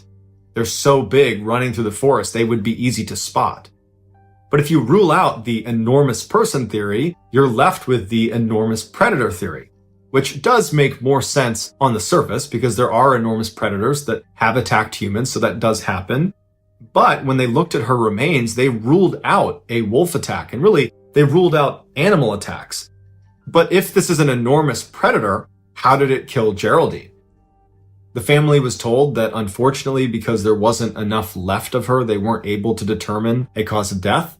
And so their best guess is she was probably mauled by wild animals, but they would even level with the family and say, honestly, we don't know what did this. By the beginning of 2016, everybody who lived in apartment building number 12 on Shanxi Road in the big Chinese city of Xi'an knew to stay away from the woman who lived at the end of the hall on the 15th floor. Now, they didn't know much about this woman, but what they did know about her was totally bizarre and kind of alarming. The woman, whose family name was Wu, but nobody actually knew this woman's individual name, was 43 years old and she lived alone. And from what residents could tell, nobody ever came to visit her, and she almost never left her apartment. But oftentimes, residents on the 15th floor could hear this woman talking to herself very animatedly inside of her apartment, and sometimes she'd even get into these big arguments with herself, where it was clear she was kind of playing the role of multiple personalities at once. But none of these things were the reason why people avoided her altogether. They avoided her because she seemed really dangerous. One day, a few months earlier, a teenage girl was walking down the hallway on the 15th floor, making her way towards her friend's apartment, when she passed by this woman's apartment door. And as soon as she walked past, the door to this woman's apartment flew open, and the woman rushed outside and began screaming incoherently. And so this teenage girl, she whips around and sees this woman, and instinctively, what this girl thought was, oh my goodness, this woman is being attacked. You know, she's running away from somebody in her apartment or something. But then very quickly, it became apparent that this woman was not being attacked. She was attacking the teenage girl. So this woman, she looks at the girl and her eyes go wide and she kind of curls her hands into claws. And then she began running down the hall towards this girl. And so the girl, she begins to scream and she turns and she runs down the hall and she manages to pound on her friend's door. And her friend happened to be right behind the door. They opened it up, the girl ran inside, and they shut and locked the door right as this woman came barreling into the door. And this behavior from this woman on the 15th floor was just the beginning. Following this first attack, the woman on the 15th floor would routinely barge out of her apartment and chase down young women and teenage girls that were walking past her door. Now, this woman never actually hurt anyone that she chased down and even reached in time. She just kind of scared them. And so as a result, the residents of this apartment building, including the women and young girls who had been attacked by this woman, their reaction to this was not anger or resentment or, some desire to go call the police and have this woman arrested. Instead, the residents of this building just kind of felt bad for this woman. It seemed very obvious that she was mentally unwell and probably very lonely, and so they kind of collectively decided to not call the police and instead just kind of ignore her. But sometime in early February, this woman's random attacks on young women and girls just kind of stopped. And at first, residents, especially of the 15th floor of this apartment building, were just relieved because all of a sudden you could walk down that hallway in peace again. But by the end of February, it dawned on people who lived in this apartment building that not only had this woman stopped her random attacks, But also now, they couldn't even hear her inside of her apartment talking to herself, because that was something people always heard, and now her apartment was totally silent. And so pretty quickly, people became kind of worried about this woman. But nobody was willing to go knock on her door and actually make sure she was okay, because again, this woman was viewed as being kind of dangerous. I mean, she was literally jumping out of her apartment and attacking random passerbys, and so people just continued to keep their distance from this woman. And so as people did that, they began to tell themselves that, probably she just moved out without anybody noticing, and that's why she's gone quiet. But it would turn out that was not the case. Right around the time the woman on the 15th floor stopped her attacks and went silent, sometime in early February, an elevator inside of this apartment building broke down between floors 11 and 10. And so a maintenance crew was called out to fix the elevator, but when they got there, they realized they didn't have the supplies or the manpower to actually make the fix, and so a decision was made to just cut the power to this individual elevator car, and then the work crew said they'd come back in about a month when they had the right supplies and people. And sure enough, a month later, this crew came back with what they needed, and they were able to lower the broken elevator car down to floor 10, and then they opened up the doors, and they were absolutely horrified at what they saw inside of that car.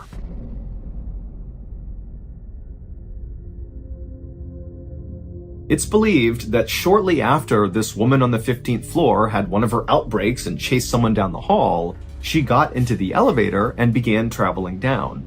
And when the elevator car got between floors 11 and 10, it came to a lurching stop. But for some reason, when this happened, the woman did nothing. She didn't yell for help, she didn't scream, she didn't pound on the doors, she didn't press any buttons. She just sat in the elevator car in absolute silence. And so eventually it was discovered that one of the elevator cars in this apartment building was broken, not because the woman had called out, but probably because someone had tried to hail the elevator and it didn't come down. And so that maintenance crew was called out, but they couldn't make the repair, and so they decided to cut the power to that car and come back in a month.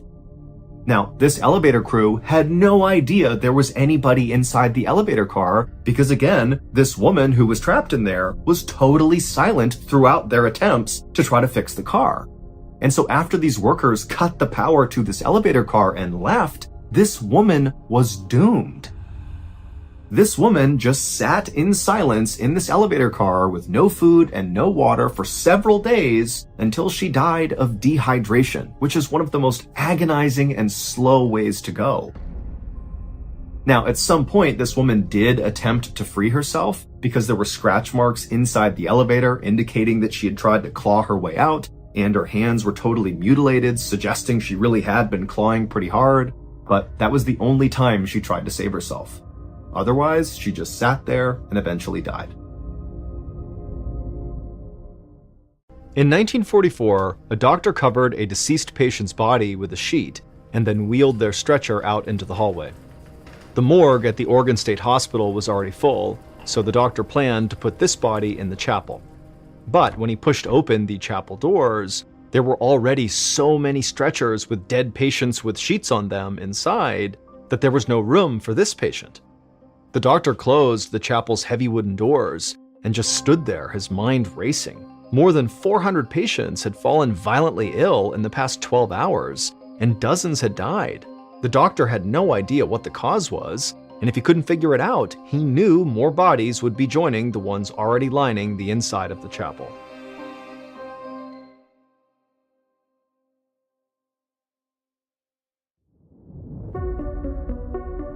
From Ballen Studios and Wondery, I'm Mr. Ballen, and this is Mr. Ballen's Medical Mysteries, where every week we will explore a new baffling mystery originating from the one place we all can't escape, our own bodies. If you like today's story, please invite the follow button on an African safari, but before you go, make sure you sneak 27 raw steaks into their backpack.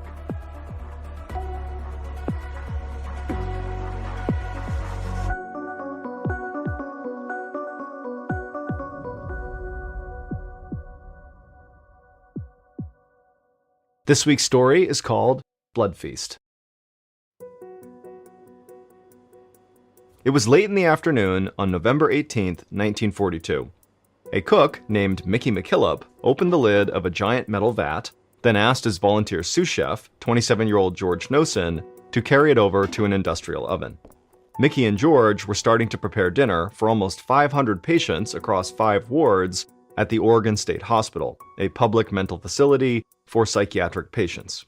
Tonight's menu was scrambled egg yolks and toast, and Mickey, along with his boss, Mary O'Hare, were the only 2 cooks on duty. The hospital had been understaffed for a year now, ever since the United States entered World War II.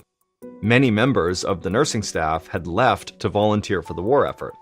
During the day, there was about 1 attendant for every 16 patients, but at night, that number swelled to 1 attendant for every 150 patients. Mickey and Mary were so desperate for help in the kitchen that they had started asking trustworthy patients to help them prep for each meal. And one of those trustworthy patients was Mickey's volunteer sous chef, George Nosen. George placed a frozen 16-pound canister of eggs onto the countertop beside the oven. Mickey liked George, and he felt a little sorry for him too. George's parents had originally brought him to the hospital for help with his epilepsy, which is a disorder of the brain characterized by repeated seizures. At this time, people were just beginning to understand how epilepsy actually worked. George's parents most likely saw it as a mental condition, which is why they brought him to the state hospital. They probably didn't think he was crazy, they just wanted help with getting his seizures under control. But during George's initial evaluation, the staff psychologist would diagnose George with paranoid schizophrenia, and then they had George involuntarily committed for life. Mickey didn't understand how that was possible. He'd never seen George hallucinate or get aggressive like the other patients with schizophrenia, but there was nothing he could do about it. And if he was being honest with himself, he was glad to have someone so mild-mannered and easygoing to help him in the kitchen. Mickey yanked the lid off the canister that George had just set down, revealing hundreds of thawing egg yolks. These days, a lot of the hospital's food supply came from federal surplus deliveries, since the government was rationing food to help the war effort. The egg whites were used in food that was sent overseas, and hospitals stateside got the leftover yolks. It was time to start cooking, so Mickey dumped out the canister into the metal vat. He repeated the process 2 more times until the stovetop was crowded with thawing eggs. He handed George a cup and asked for water, and then he lit the stovetop so the eggs would warm faster. He let George dump the water into the vat, then the 2 of them started slicing bread loaves. Once they were done, Mickey turned on the oven and laid all the bread slices across the metal grates to be toasted. Then he turned his attention back to the eggs. They were finally thawed, so Mickey asked George to grab some powdered milk. It was the only thing that made the egg yolks creamy enough to scramble. As Mickey stirred the eggs, he sent George to fetch something else, postum powder, a caffeine-free coffee substitute they'd been getting from the government over the past year. Mickey even let George mix the drink himself. He'd never let a patient touch an actual dinner item before, so Mickey took a quick sip just to be safe. The postum tasted like chalk, which meant it was made correctly. He clapped George on the back and told him he'd done a great job. But that momentary taste test distracted Mickey just long enough for the eggs to start burning. Mickey cussed as he turned off the stovetop, wondering how to fix this. He threw in a palmful of salt and then gave the eggs a stir, and then they looked good as new. When dinner was finally done, Mickey and George portioned the eggs and toast into buffet dishes and then loaded them onto a big cart for delivery at each of the 5 dining halls spread across the hospital's wards. By the time they got to Ward 5, hungry patients lined the hallway outside the cafeteria, urging Mickey and George to please hurry up. Finally, a bell rang and the lines began to move. From behind the buffet table, Mickey watched as the patients ladled scrambled eggs onto their plates. He helped serve them each a piece of toast, and then sent the patients to sit at the long metal tables that ran the length of the dining hall. And as the patients all dug into their food, Mickey heard someone call out that the eggs were too salty. Mickey winced and felt bad because he knew he very well could have oversalted them. And while Mickey was worrying about the eggs, another patient in the room took a long swig of postum and then started to choke. One of the nurses walked over to pat the patient on the back, but instead of swallowing, the patient keeled over and threw up on the nurse's shoes. The nurse shrieked, and Mickey looked over and saw a red streak on the ground. It took him a second to realize that it wasn't vomit, it was blood.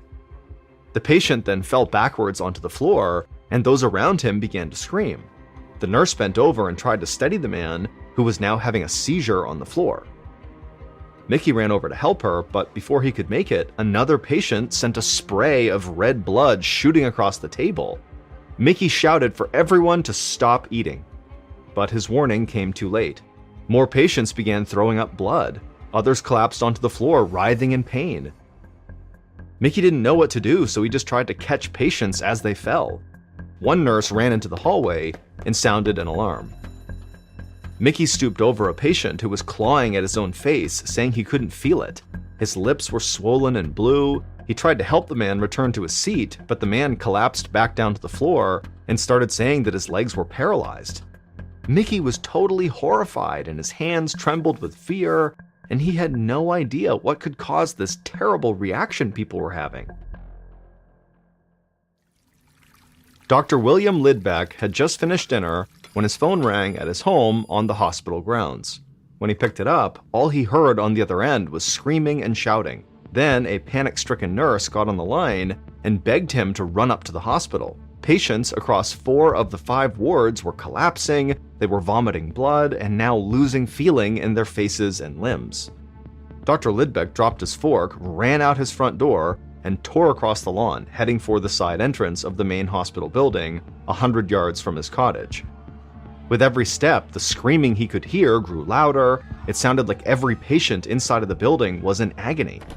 Moments later, the doctor flung the door open and stepped into the hallway, and the scene that greeted him was horrible. The hallway was full of patients sitting on the floor with their backs up against the wall, coughing blood into their laps. One man had been strapped to a gurney in the hallway, spasming wildly, blood running down the front of his shirt. His entire mouth was swollen and drool collected at the side of his lips. A nurse ran into the hallway and beckoned Dr. Lidbeck to come quickly. He followed her through a doorway into the cafeteria, where he saw dozens of patients writhing on the floor. The nurse that Dr. Lidbeck had followed dashed ahead of him. She knelt down beside one of the patients and started spoon-feeding him baking soda. Dr. Lidbeck caught up to her and asked what was going on. She admitted that the nursing staff had no idea what had caused this outbreak, but it had started right after the patients had begun their dinner. She didn't know how to reverse it, but she was just hoping that baking soda would help alleviate their stomach pain. The entire staff was running around in complete panic, trying to manage symptoms. Dr. Lidbeck took a deep breath and tried to push down his rising fear. He'd never dealt with sudden illness on such a massive scale, but he knew that he couldn't do anything without the proper equipment. He had to get his medicine bag from his office on the second floor. He instructed the nurse to keep working, then ran out of the cafeteria and down the hallway. He turned the corner into the 3rd ward, where the scene was exactly the same. It was full of patients covered in their own blood, writhing on the floor. Dr. Lidbeck had always prided himself on having a steely stomach, but this felt unbearable to watch. He rushed through the hallway, stepping over sick patients as he went, and ran up the stairs to the 2nd floor. But as he left the stairwell, he stopped dead in his tracks. The atmosphere in this ward was completely different. The hallway was empty. If it weren't for the screams echoing from downstairs, it would almost feel peaceful. As he walked past open doors, he saw all the patients tucked in their beds. They looked scared, but seemed to be otherwise fine. Dr. Lidbeck was confused. How was this ward so calm when the rest were full of chaos and vomiting patients? A door opened at the end of the hallway, and the ward's head nurse, Allie Wassel, stepped out and walked toward him. Dr. Lidbeck thought she looked really pale. The nurse seemed very relieved to see Lidbeck, and she would tell him that she thought there had to be something wrong with the eggs from dinner. She said she had taken one bite and they had tasted so spoiled that she ordered all her patients not to eat them, and so her patients were fine, but she had been throwing up ever since. A chill ran through Dr. Lidbeck. He didn't know yet what was causing his patients to vomit blood, but now he knew it very likely had to be related to the eggs. It was the only thing all the patients had eaten that night. But it couldn't just be a case of spoiled food. An egg would have to be so rotten to cause this that it never would have been served in the first place. It would have been obviously bad. Then a realization dawned on him. If the eggs themselves were fine, it meant that something else had been put in the eggs that night. He was glad that Nurse Wassel had not eaten more of them. Dr. Lidbeck told the head nurse that if she started feeling worse, to please come find him right away, and then the doctor ran back downstairs to tend to the sick patients. As Dr. Lidbeck went down a hallway, he passed by the hospital morgue. A nurse was wheeling a covered stretcher inside. One of the patients had died. Dr. Lidbeck's blood ran cold, but he didn't have time to stop and mourn. There were hundreds of other patients still waiting for treatment, and so he didn't have a moment to lose.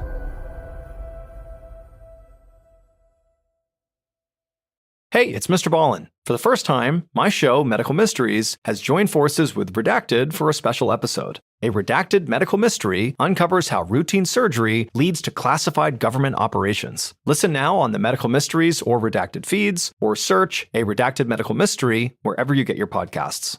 Hey, it's MrBallen. I'm excited to tell you about something special. For the first time, my show, MrBallen's Medical Mysteries, has joined forces with Redacted, Declassified Mysteries with Luke LaManna, to tell a story so complex it required our combined storytelling styles. This special episode is called A Redacted Medical Mystery. In it, unexplained symptoms after a routine surgery quickly unravel into something much darker, leading straight to classified government operations hidden for decades. To listen and uncover the truth alongside us, head to either the MrBallen's Medical Mysteries or Redacted show pages right now, or search for A Redacted Medical Mystery in the Wondery app or wherever you get your podcasts. If you're fascinated by unexplained medical stories, well, stick around on Medical Mysteries. Every week, we dive deep into cases that will leave you questioning everything you know about the human body. And if government conspiracies are more your style, Redacted is your go-to for stories that unravel secrets never meant to see the light of day. Remember, you can listen to both shows early and ad-free by joining Wondery Plus. Hey listeners, MrBallen here. What if I told you that some of the strangest, darkest, and most mysterious stories happening right now are all connected to what might be the biggest crime of our generation? You know I'm always on the hunt for the most chilling and perplexing tales out there. Well, I've discovered a new podcast that uncovers real-world mysteries unfolding right now, much like how another Ballen Studios podcast, Redacted, Declassified Mysteries, brings hidden government secrets to light. And it's called Lawless Planet. Host Zach Goldbaum reveals how shocking tales of murder, cover-ups, and mysterious deaths are all part of something bigger: the systematic destruction of our planet. From activists who vanish in the Amazon to whistleblowers uncovering billion-dollar environmental crimes, these aren't just stories about the environment. They're real-life thrillers about people caught between powerful forces willing to kill to keep their secrets buried. Follow Lawless Planet on the Wondery app or wherever you get your podcasts. You can listen to new episodes of Lawless Planet early and ad-free right now by joining Wondery Plus. Hey listeners, big news for true crime lovers. You can now enjoy this podcast ad-free on Amazon Music with your Prime membership. Listen to all episodes of my podcasts, MrBallen's Medical Mysteries and MrBallen's Strange, Dark, and Mysterious Stories, along with a huge collection of top true crime podcasts, completely ad-free. No more wading through cliffhangers or dealing with ads, because let's be honest, ads shouldn't be the most nerve-wracking part of true crime. To start your ad-free listening journey, download the Amazon Music app for free or head to amazon.com/ballen. That's amazon.com/BALLEN. Dive into uninterrupted true crime stories today.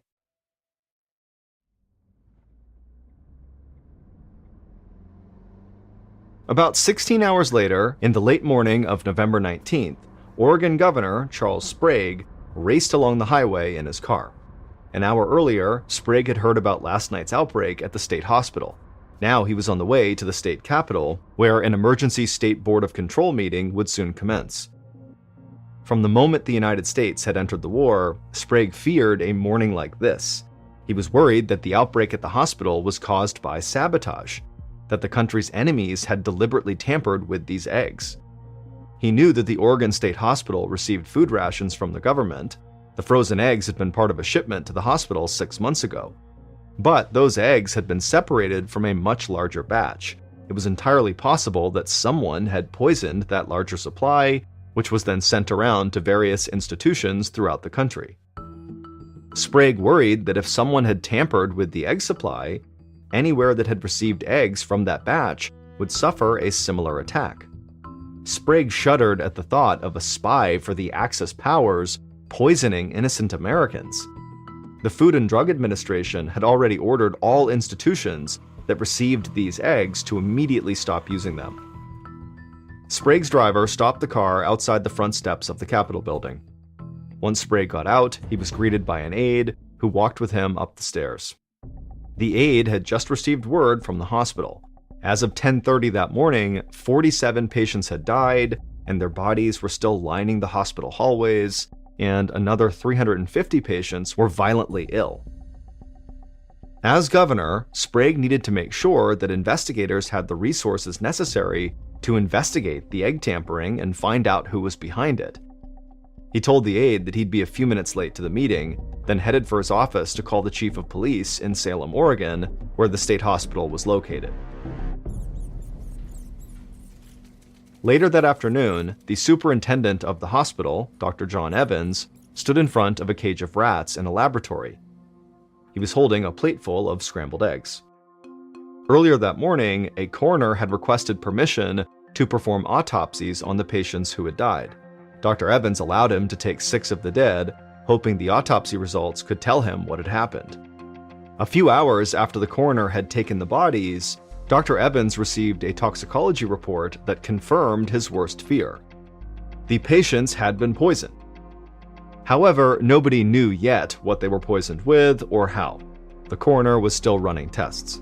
But that was why Dr. Evans was now holding a plateful of the contaminated scrambled eggs that had been served the night before. He was running his own experiment. On a neighboring table, there was another cage of rats and another plate of eggs. But these eggs came straight from one of the egg yolk canisters still in the freezer. A lab technician had thawed them out that morning. They reasoned that if only the first cage of rats died, that meant the poison had been added into the eggs at the hospital. But if both cages of rats died, it meant the eggs themselves had been poisoned before they were shipped to the hospital, and tens of thousands of people could be in danger. Dr. Evans placed each plate of eggs into their respective cages and then waited for the rats to eat. A moment later, the rats in the first cage began to shake violently and foam at the mouth. They squealed in pain, and within minutes, all of them were dead. Dr. Evans looked over at the other cage and saw those rats were just fine. The experiment had worked. It confirmed this wasn't a case of mass contamination or widespread enemy conspiracy. The eggs were clearly just fine when they arrived at the hospital before something or someone poisoned them. But it also meant there could be a mass murderer inside the hospital who was the one who added the poison. Enraged and disgusted, Dr. Evans called the police. 3 days later, on November 22nd, head nurse Allie Wassel, who had ordered her patients not to eat the eggs, sat in Dr. Lidbeck's office speaking to a barrel-chested detective. The investigators had been interviewing every patient and member of staff for the past 2 days, trying to determine who poisoned the eggs. Further testing had revealed that the poison was sodium fluoride, better known as cockroach poison. Detectives had even found some in a basement storeroom, but what they didn't know was how it had gotten into the eggs or who had done it. Allie wanted to help, but she told the detective that she hadn't seen anything suspicious. Until that horrible dinner, she'd been on duty taking care of patients. She watched the detective as he scribbled something down on a notepad, and she started to feel nervous. Allie assured the detective that the other nurses would confirm her story too. The detective wrote a few more things down and then looked up at Allie and thanked her for her time and told her she was free to go. Allie breathed a sigh of relief and stood up to leave. As she reached the door, the detective told an officer standing outside to bring in the next person to be interviewed, assistant cook Mickey McKillop. Allie passed Mickey as she was walking down the hallway. He was waiting in a chair outside the office, bouncing his leg up and down. Allie couldn't help but think that he looked anxious, or like a man who was hiding something. By late that same evening, Mickey McKillop had been in Dr. Lidbeck's office for hours. The detective had asked him the same few questions over and over, pressing him about the way the kitchens were run. Mickey thought he'd kept his story straight, but he'd told it so many times now that it was hard to be sure, and he knew he was likely starting to confuse the details.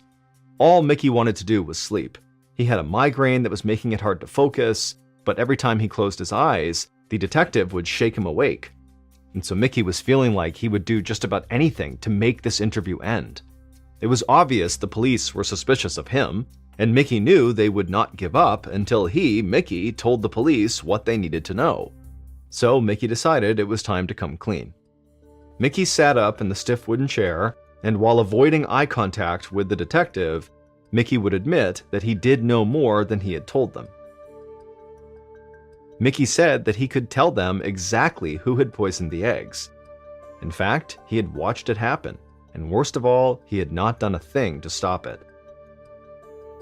An hour later, Mickey and his boss, Mary O'Hare, were being led from the Oregon State Hospital in handcuffs.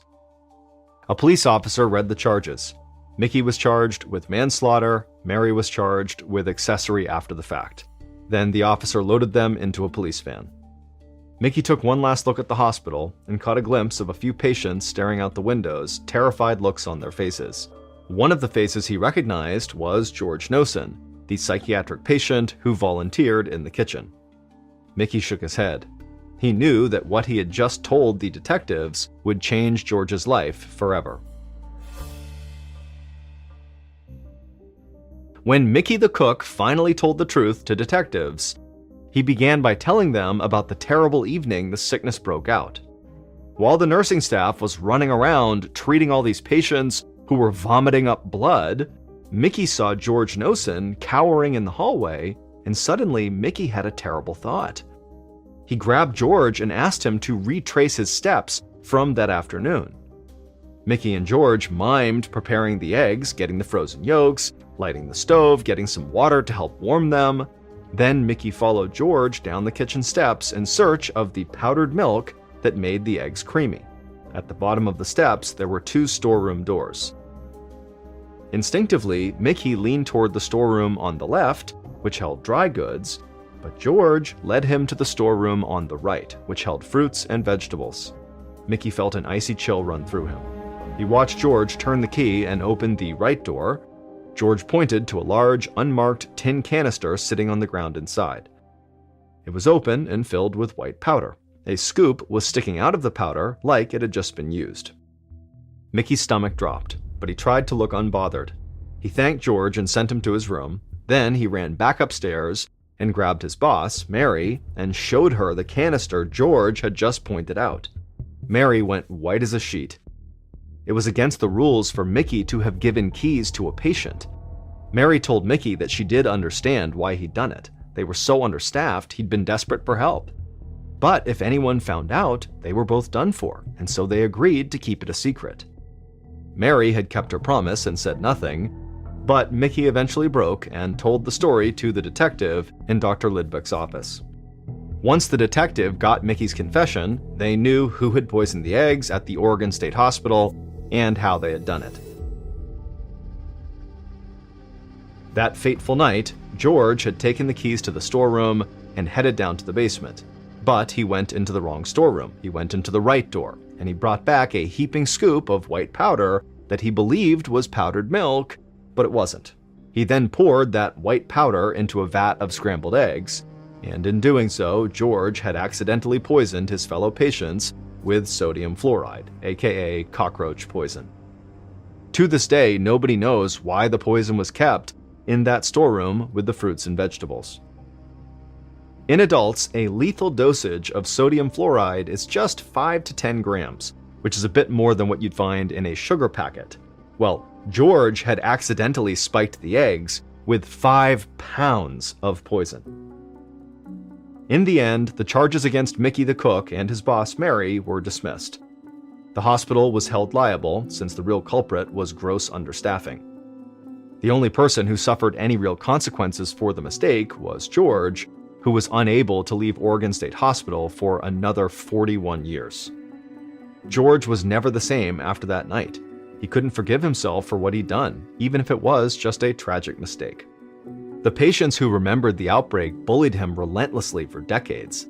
And after a while, George started fighting back. He got into physical brawls on multiple occasions.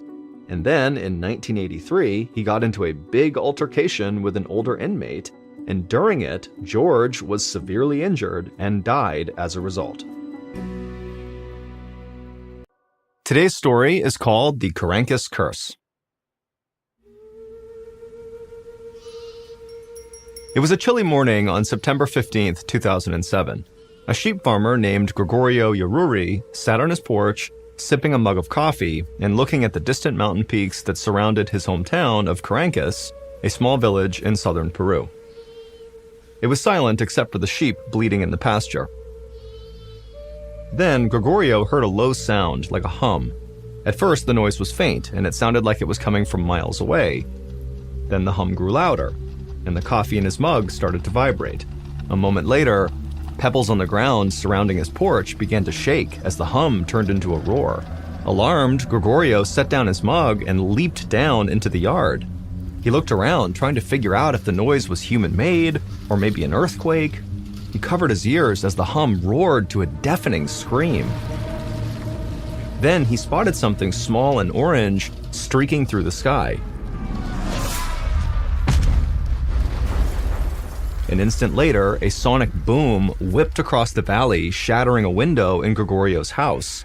He was thrown onto his back and he rolled a few times before steadying himself in the dirt.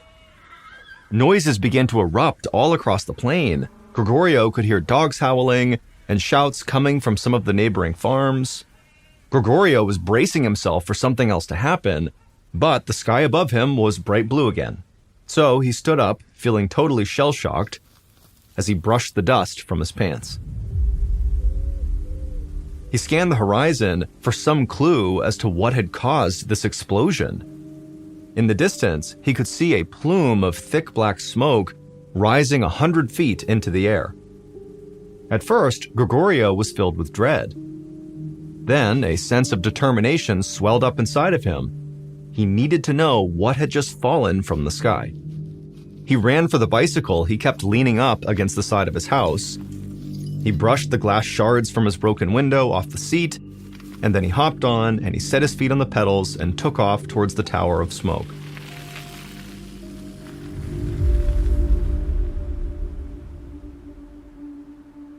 As Gregorio neared the site of impact, the smell of rotten eggs stung the inside of his nostrils. He pulled over just long enough to grab his bandana out of his back pocket and tie it around his face to block the smell. About 100 feet from the tower of smoke, he noticed red dust covering the ground. The closer he got, the thicker the blanket of dust seemed to be. When he finally reached the base of the smoke plume, he rubbed the dust with his feet. It appeared to be clay that had been kicked up by the crash. The smoke was so thick, he still couldn't tell what had impacted the ground. But whatever it was, it had created what appeared to be a huge crater in the ground. The column of smoke was emerging from a hole about 50 feet across. It really looked like someone had just detonated a bomb there. A few minutes later, the smoke started thinning out, and Gregorio could finally see into this crater. He walked up to the edge, and his eyes widened from a combination of fear and wonder. The crater was filled with a dark green liquid. The liquid had a consistency somewhere between maybe water and sludge, and it was bubbling as if it was simmering. Gregorio pinched his nose through the bandana. The egg smell coming off of this crater was so strong that he felt sick to his stomach. He walked around the perimeter of the crater, kicking at the shards of clay and jagged rock that littered the ground. It looked like someone had smashed a huge vase to pieces. Gregorio scanned the horizon. It seemed like he was the only person who'd come to investigate this plume of smoke. He figured the neighboring farmers must be worried that whatever crashed into the ground was a bad omen. A lot of his neighbors still believed in ancient spirits. But after a while, it struck Gregorio as kind of odd that not even an emergency vehicle had come out to survey the scene. Something had just shot out of the sky and smashed into the earth. It felt like that was the kind of thing police would want to know about. But Gregorio knew help would not be coming from his village. Only about 250 people lived in Carancas, so it didn't have its own police force. The authorities were located in the nearby town of Desaguadero, which was about 7 miles up the road. Gregorio wasn't sure if the folks in Desaguadero would be able to see the smoke plume from there. If they couldn't, he worried that the authorities might not even know this happened. Gregorio jumped back on his bicycle and pedaled to the house of a neighbor who owned a motorcycle that Gregorio knew he'd be able to borrow. It was going to be up to him to raise the alarm, and he had to get out there fast.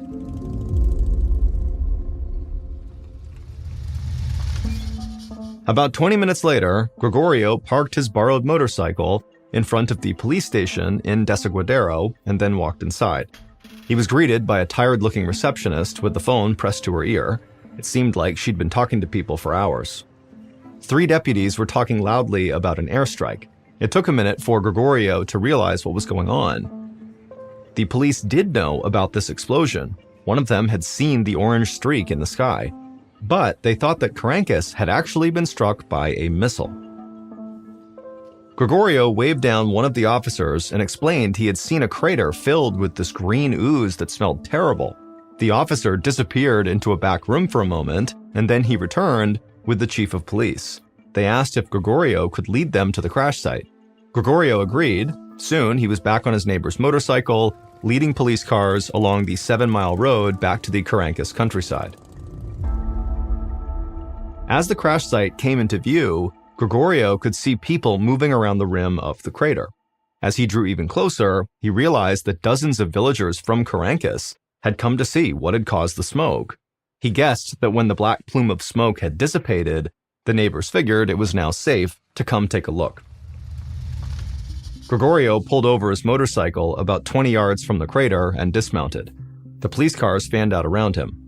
As policemen approached the perimeter of the crater, Gregorio noticed his neighbors picking up rock fragments as souvenirs and pointing at the green liquid at the bottom of the massive hole. Gregorio overheard a nearby couple speculate that maybe this was the result of a missile strike from Peru's neighbor and rival, Chile. One teenage boy was talking excitedly, telling his friends they were probably just attacked by a UFO. An old woman, who Gregorio assumed was the boy's grandmother, told him to be quiet. This was clearly a sign of bad things to come, a curse sent by the spirits. She sounded terrified. Gregorio did not find any of these theories very convincing. However, he wasn't ready to offer any of his own. But the strange explosion had him just as curious as his neighbors. He picked up a shard of deep red rock near his feet and slipped it into his coat pocket, just as another car pulled onto the scene. Gregorio recognized the mayor of Caracas, Maximiliano Trujillo. Mayor Trujillo stepped out of the back seat, squinting in the sunlight. The mayor walked toward the crater, looking stunned. He stopped right next to Gregorio and asked what happened. Gregorio just shrugged, still in disbelief. Straight ahead of them, a pile of black rocks were smoking at the edge of the crater. The mayor's eyes widened when he saw them, and he began walking toward the crater to get a better look. By late afternoon, hundreds of people had gathered at the crash site. Gregorio stood near the front of the crowd, hoping that if he stuck around long enough, the police might announce what had caused this explosion. As the sun started to set, the smell of rotten eggs returned. It was faint, but pungent. Gregorio's eyes began to water. He pulled his bandana back up over his face, but that didn't work anymore. The smell was giving him a headache. A few minutes later, a short woman standing near Gregorio leaned over and began vomiting, and she wasn't the only one. People all around the crater were starting to get sick. Between the rotten smell coming off the green sludge and now the vomit, the air around the crater was now so thick that Gregorio thought he might faint. He fought his way through the crowd back to his motorcycle and sped off towards home, sucking in the fresh air as he went. When he walked through his front door, his phone was ringing. It was his son, who had moved about 6 hours away for a job after he had graduated school. As Gregorio told him about the afternoon's excitement, he took the rock out of his pocket and he laid it on the kitchen table. He began to describe its deep red color, but his son cut him off. He begged Gregorio not to touch it. If Caracas was attacked by a missile, then this red rock could very likely be radioactive. Gregorio remembered the people getting sick at the crater. He felt a surge of anxiety, and he covered the rock with a dish towel. If his son was right, half the town was now vulnerable, and Gregorio spent more time at the crater than anyone else. Panicked, he hung up on his son and ran outside to hose himself off. He didn't know how much it would help, but he had to do something. He spent the rest of the evening feeling totally anxious, until finally he managed to fall asleep.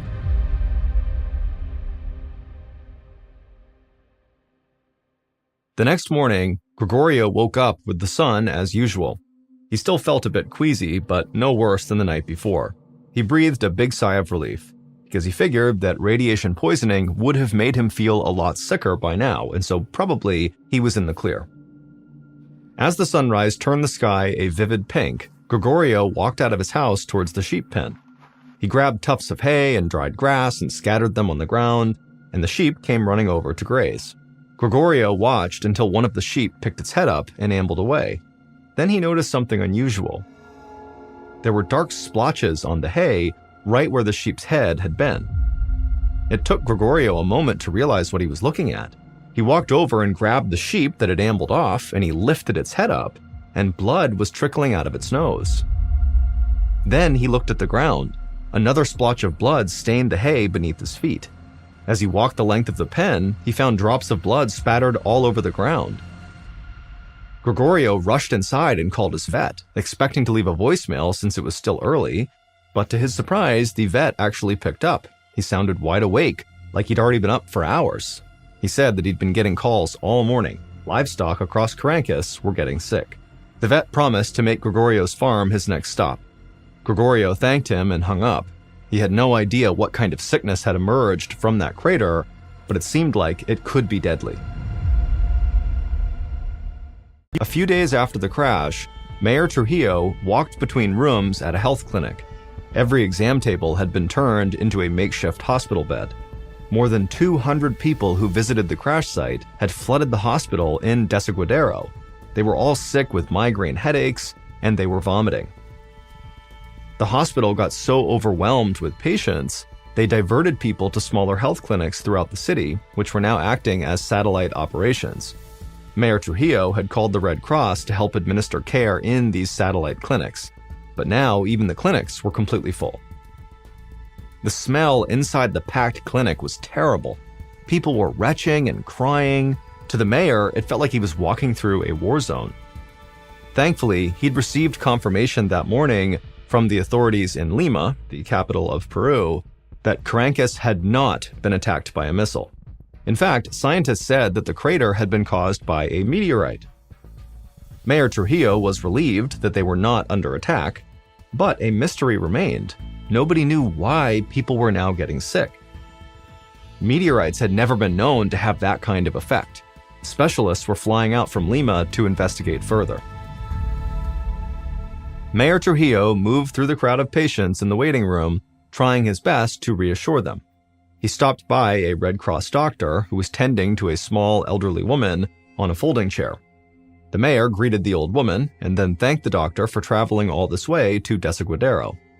The doctor stood upright, looking tired but hopeful. He explained that all the patients' blood work was coming back normal. He didn't know why they were sick, but judging from their symptoms, he said everyone should make a full recovery in a few days. Trujillo smiled with relief, but the old woman hissed and called the doctor a liar. Many of the patients around her nodded in agreement, eyeing the doctor like he was in on some big conspiracy. He heard them muttering about evil spirits causing this disaster. Trujillo knew that many villagers believed the meteorite was a curse from the ancient spirits, and because of that, many had refused to listen to the Red Cross doctors and aid workers. To Trujillo, this was the problem with people of the Caracas region. Outsiders never came to the area, so many of the villagers didn't trust them. Trujillo knew that Caracas was not cursed. He just needed to find a way to get his people to listen. Then an idea struck.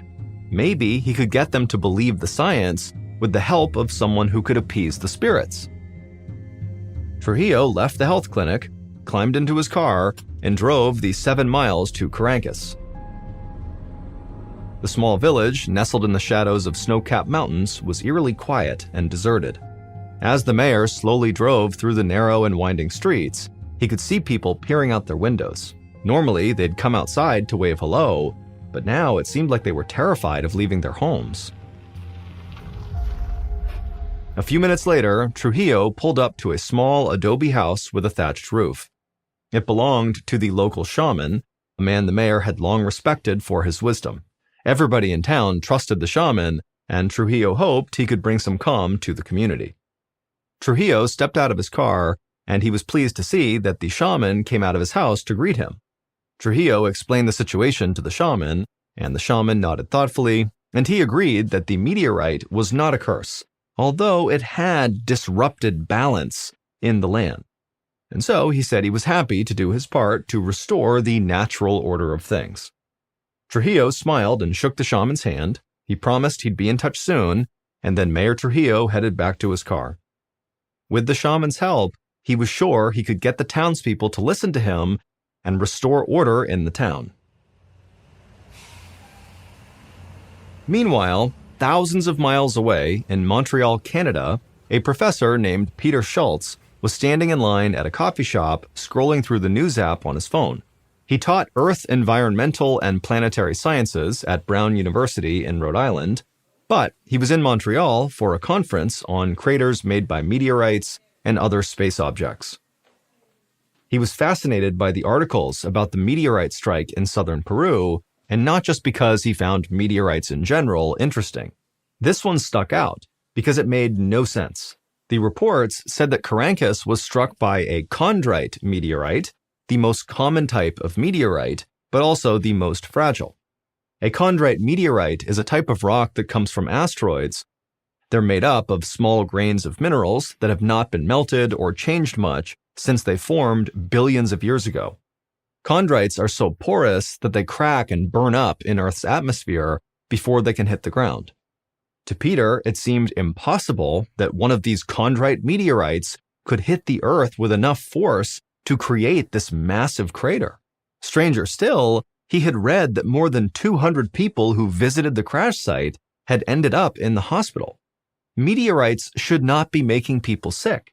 Peter thought there had to be more to the story than met the eye. Peter turned his phone to silent and spent the rest of the afternoon in back-to-back lectures at his conference. He finally left around dusk. As he walked to dinner, he noticed his voicemail was full of inquiries from different reporters and news outlets, hoping for a comment from him on how a meteorite could cause such a widespread sickness. But Peter had to tell these reporters the truth. He did not have answers, but he wanted to get them, and the only way to do it was to head to Peru and see the crater for himself. A few days later, Mayor Trujillo stood in the very crowded community center in Desaguadero. He had needed a huge space to hold this town hall meeting, and Carancas didn't really have a building that could accommodate this size crowd. Even this community center was packed with almost every single person from Carancas in attendance.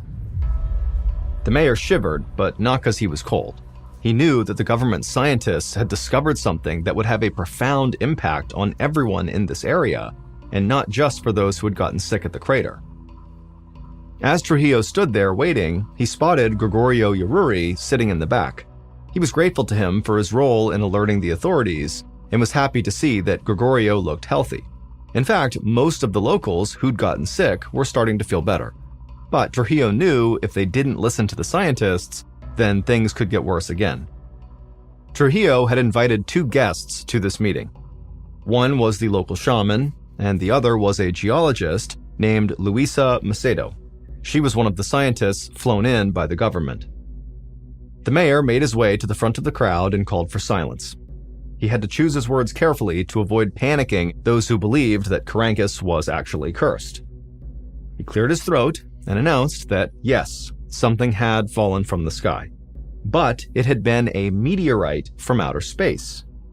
Before anyone could argue with him, he called the shaman over to join him and asked if he could prepare a sacrifice.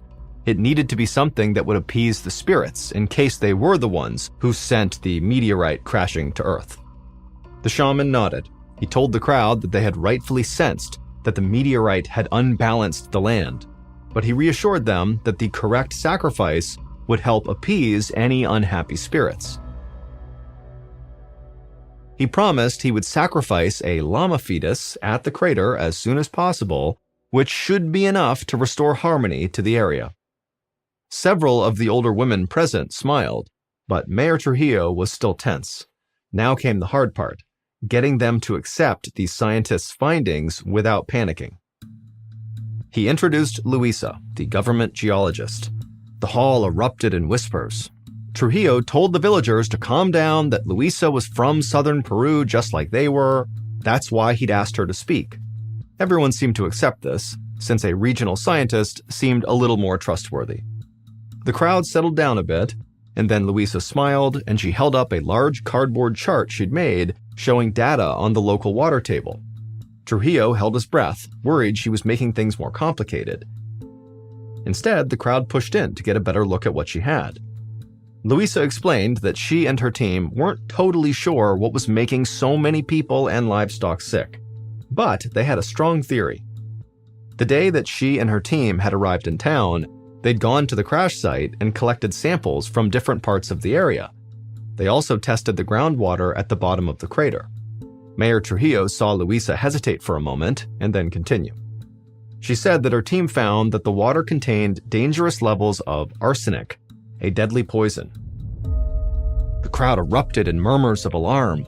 As Trujillo looked around the room, he wasn't surprised by everyone's reaction. When he first heard Luisa's theory, he'd been stunned too, but he needed the crowd to listen. Their lives depended on what Luisa had to say.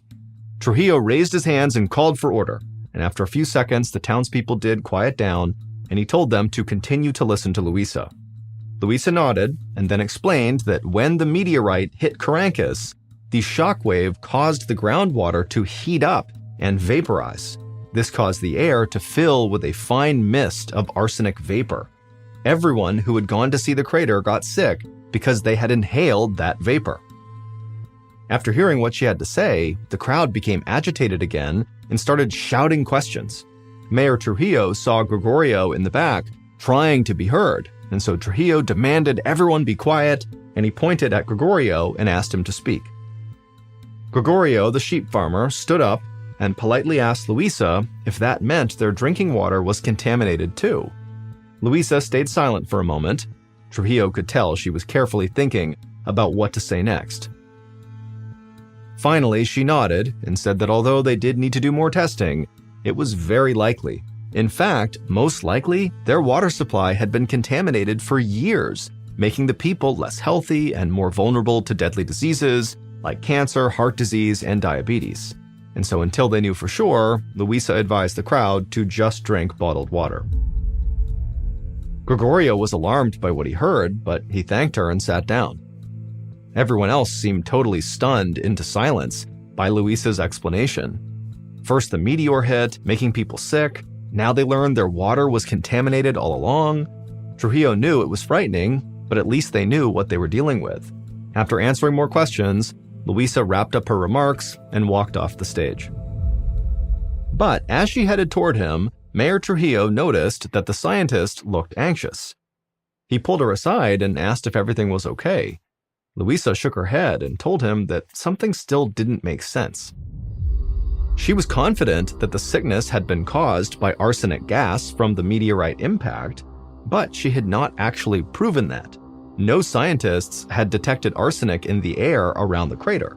That was a theory. In fact, she didn't understand how the meteorite could have gotten hot enough to create this toxic arsenic vapor. Luisa explained that meteorites are usually freezing when they impact Earth, even though they may look like they're on fire.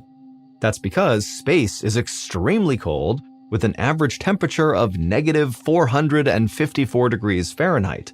The friction caused by entering Earth's atmosphere would have heated it up a little bit, but not enough to boil water and turn it into a mist. Mayor Trujillo frowned. He now realized that even Luisa wasn't sure that her arsenic theory was right.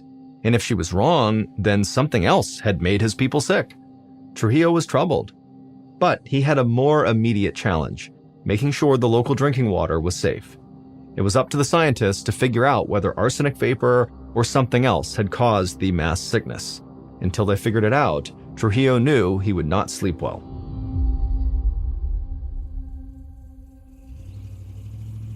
A little over 2 months later, in December of 2007, Professor Peter Schultz arrived in Caracas to investigate the crash site. On a dry and sunny day, he drove through the winding roads of the rugged countryside until he reached the crater. Even though the rainy season had nearly filled it with water, he was struck by how massive it was. Peter had heard about Luisa Macedo's discovery of arsenic in the water. There was no debate that there was arsenic in the water itself, but so far, nobody had been able to explain how, or even if, arsenic got into the air. Until that was proven, there was still the possibility that some other chemical from the meteorite's impact had made everyone sick. If that was the case, the people of Caracas could still be in danger. Peter was determined to find the answer and make sure these people were safe. And over the next few weeks, he was able to slowly form a theory that connected all the dots. Usually, when chondrite meteorites shoot through the Earth's atmosphere, their fragile makeup causes them to shatter into hundreds of tiny pieces, which turn to ash long before they ever reach the Earth's surface. And that's what should have happened with this meteorite. Peter concluded that the Caracas meteorite survived its passage through the atmosphere because of its high speed and shallow entry angle. He believed that these factors, along with the heat from the Earth's atmosphere, caused the outer layers of the meteorite to melt and fuse back together.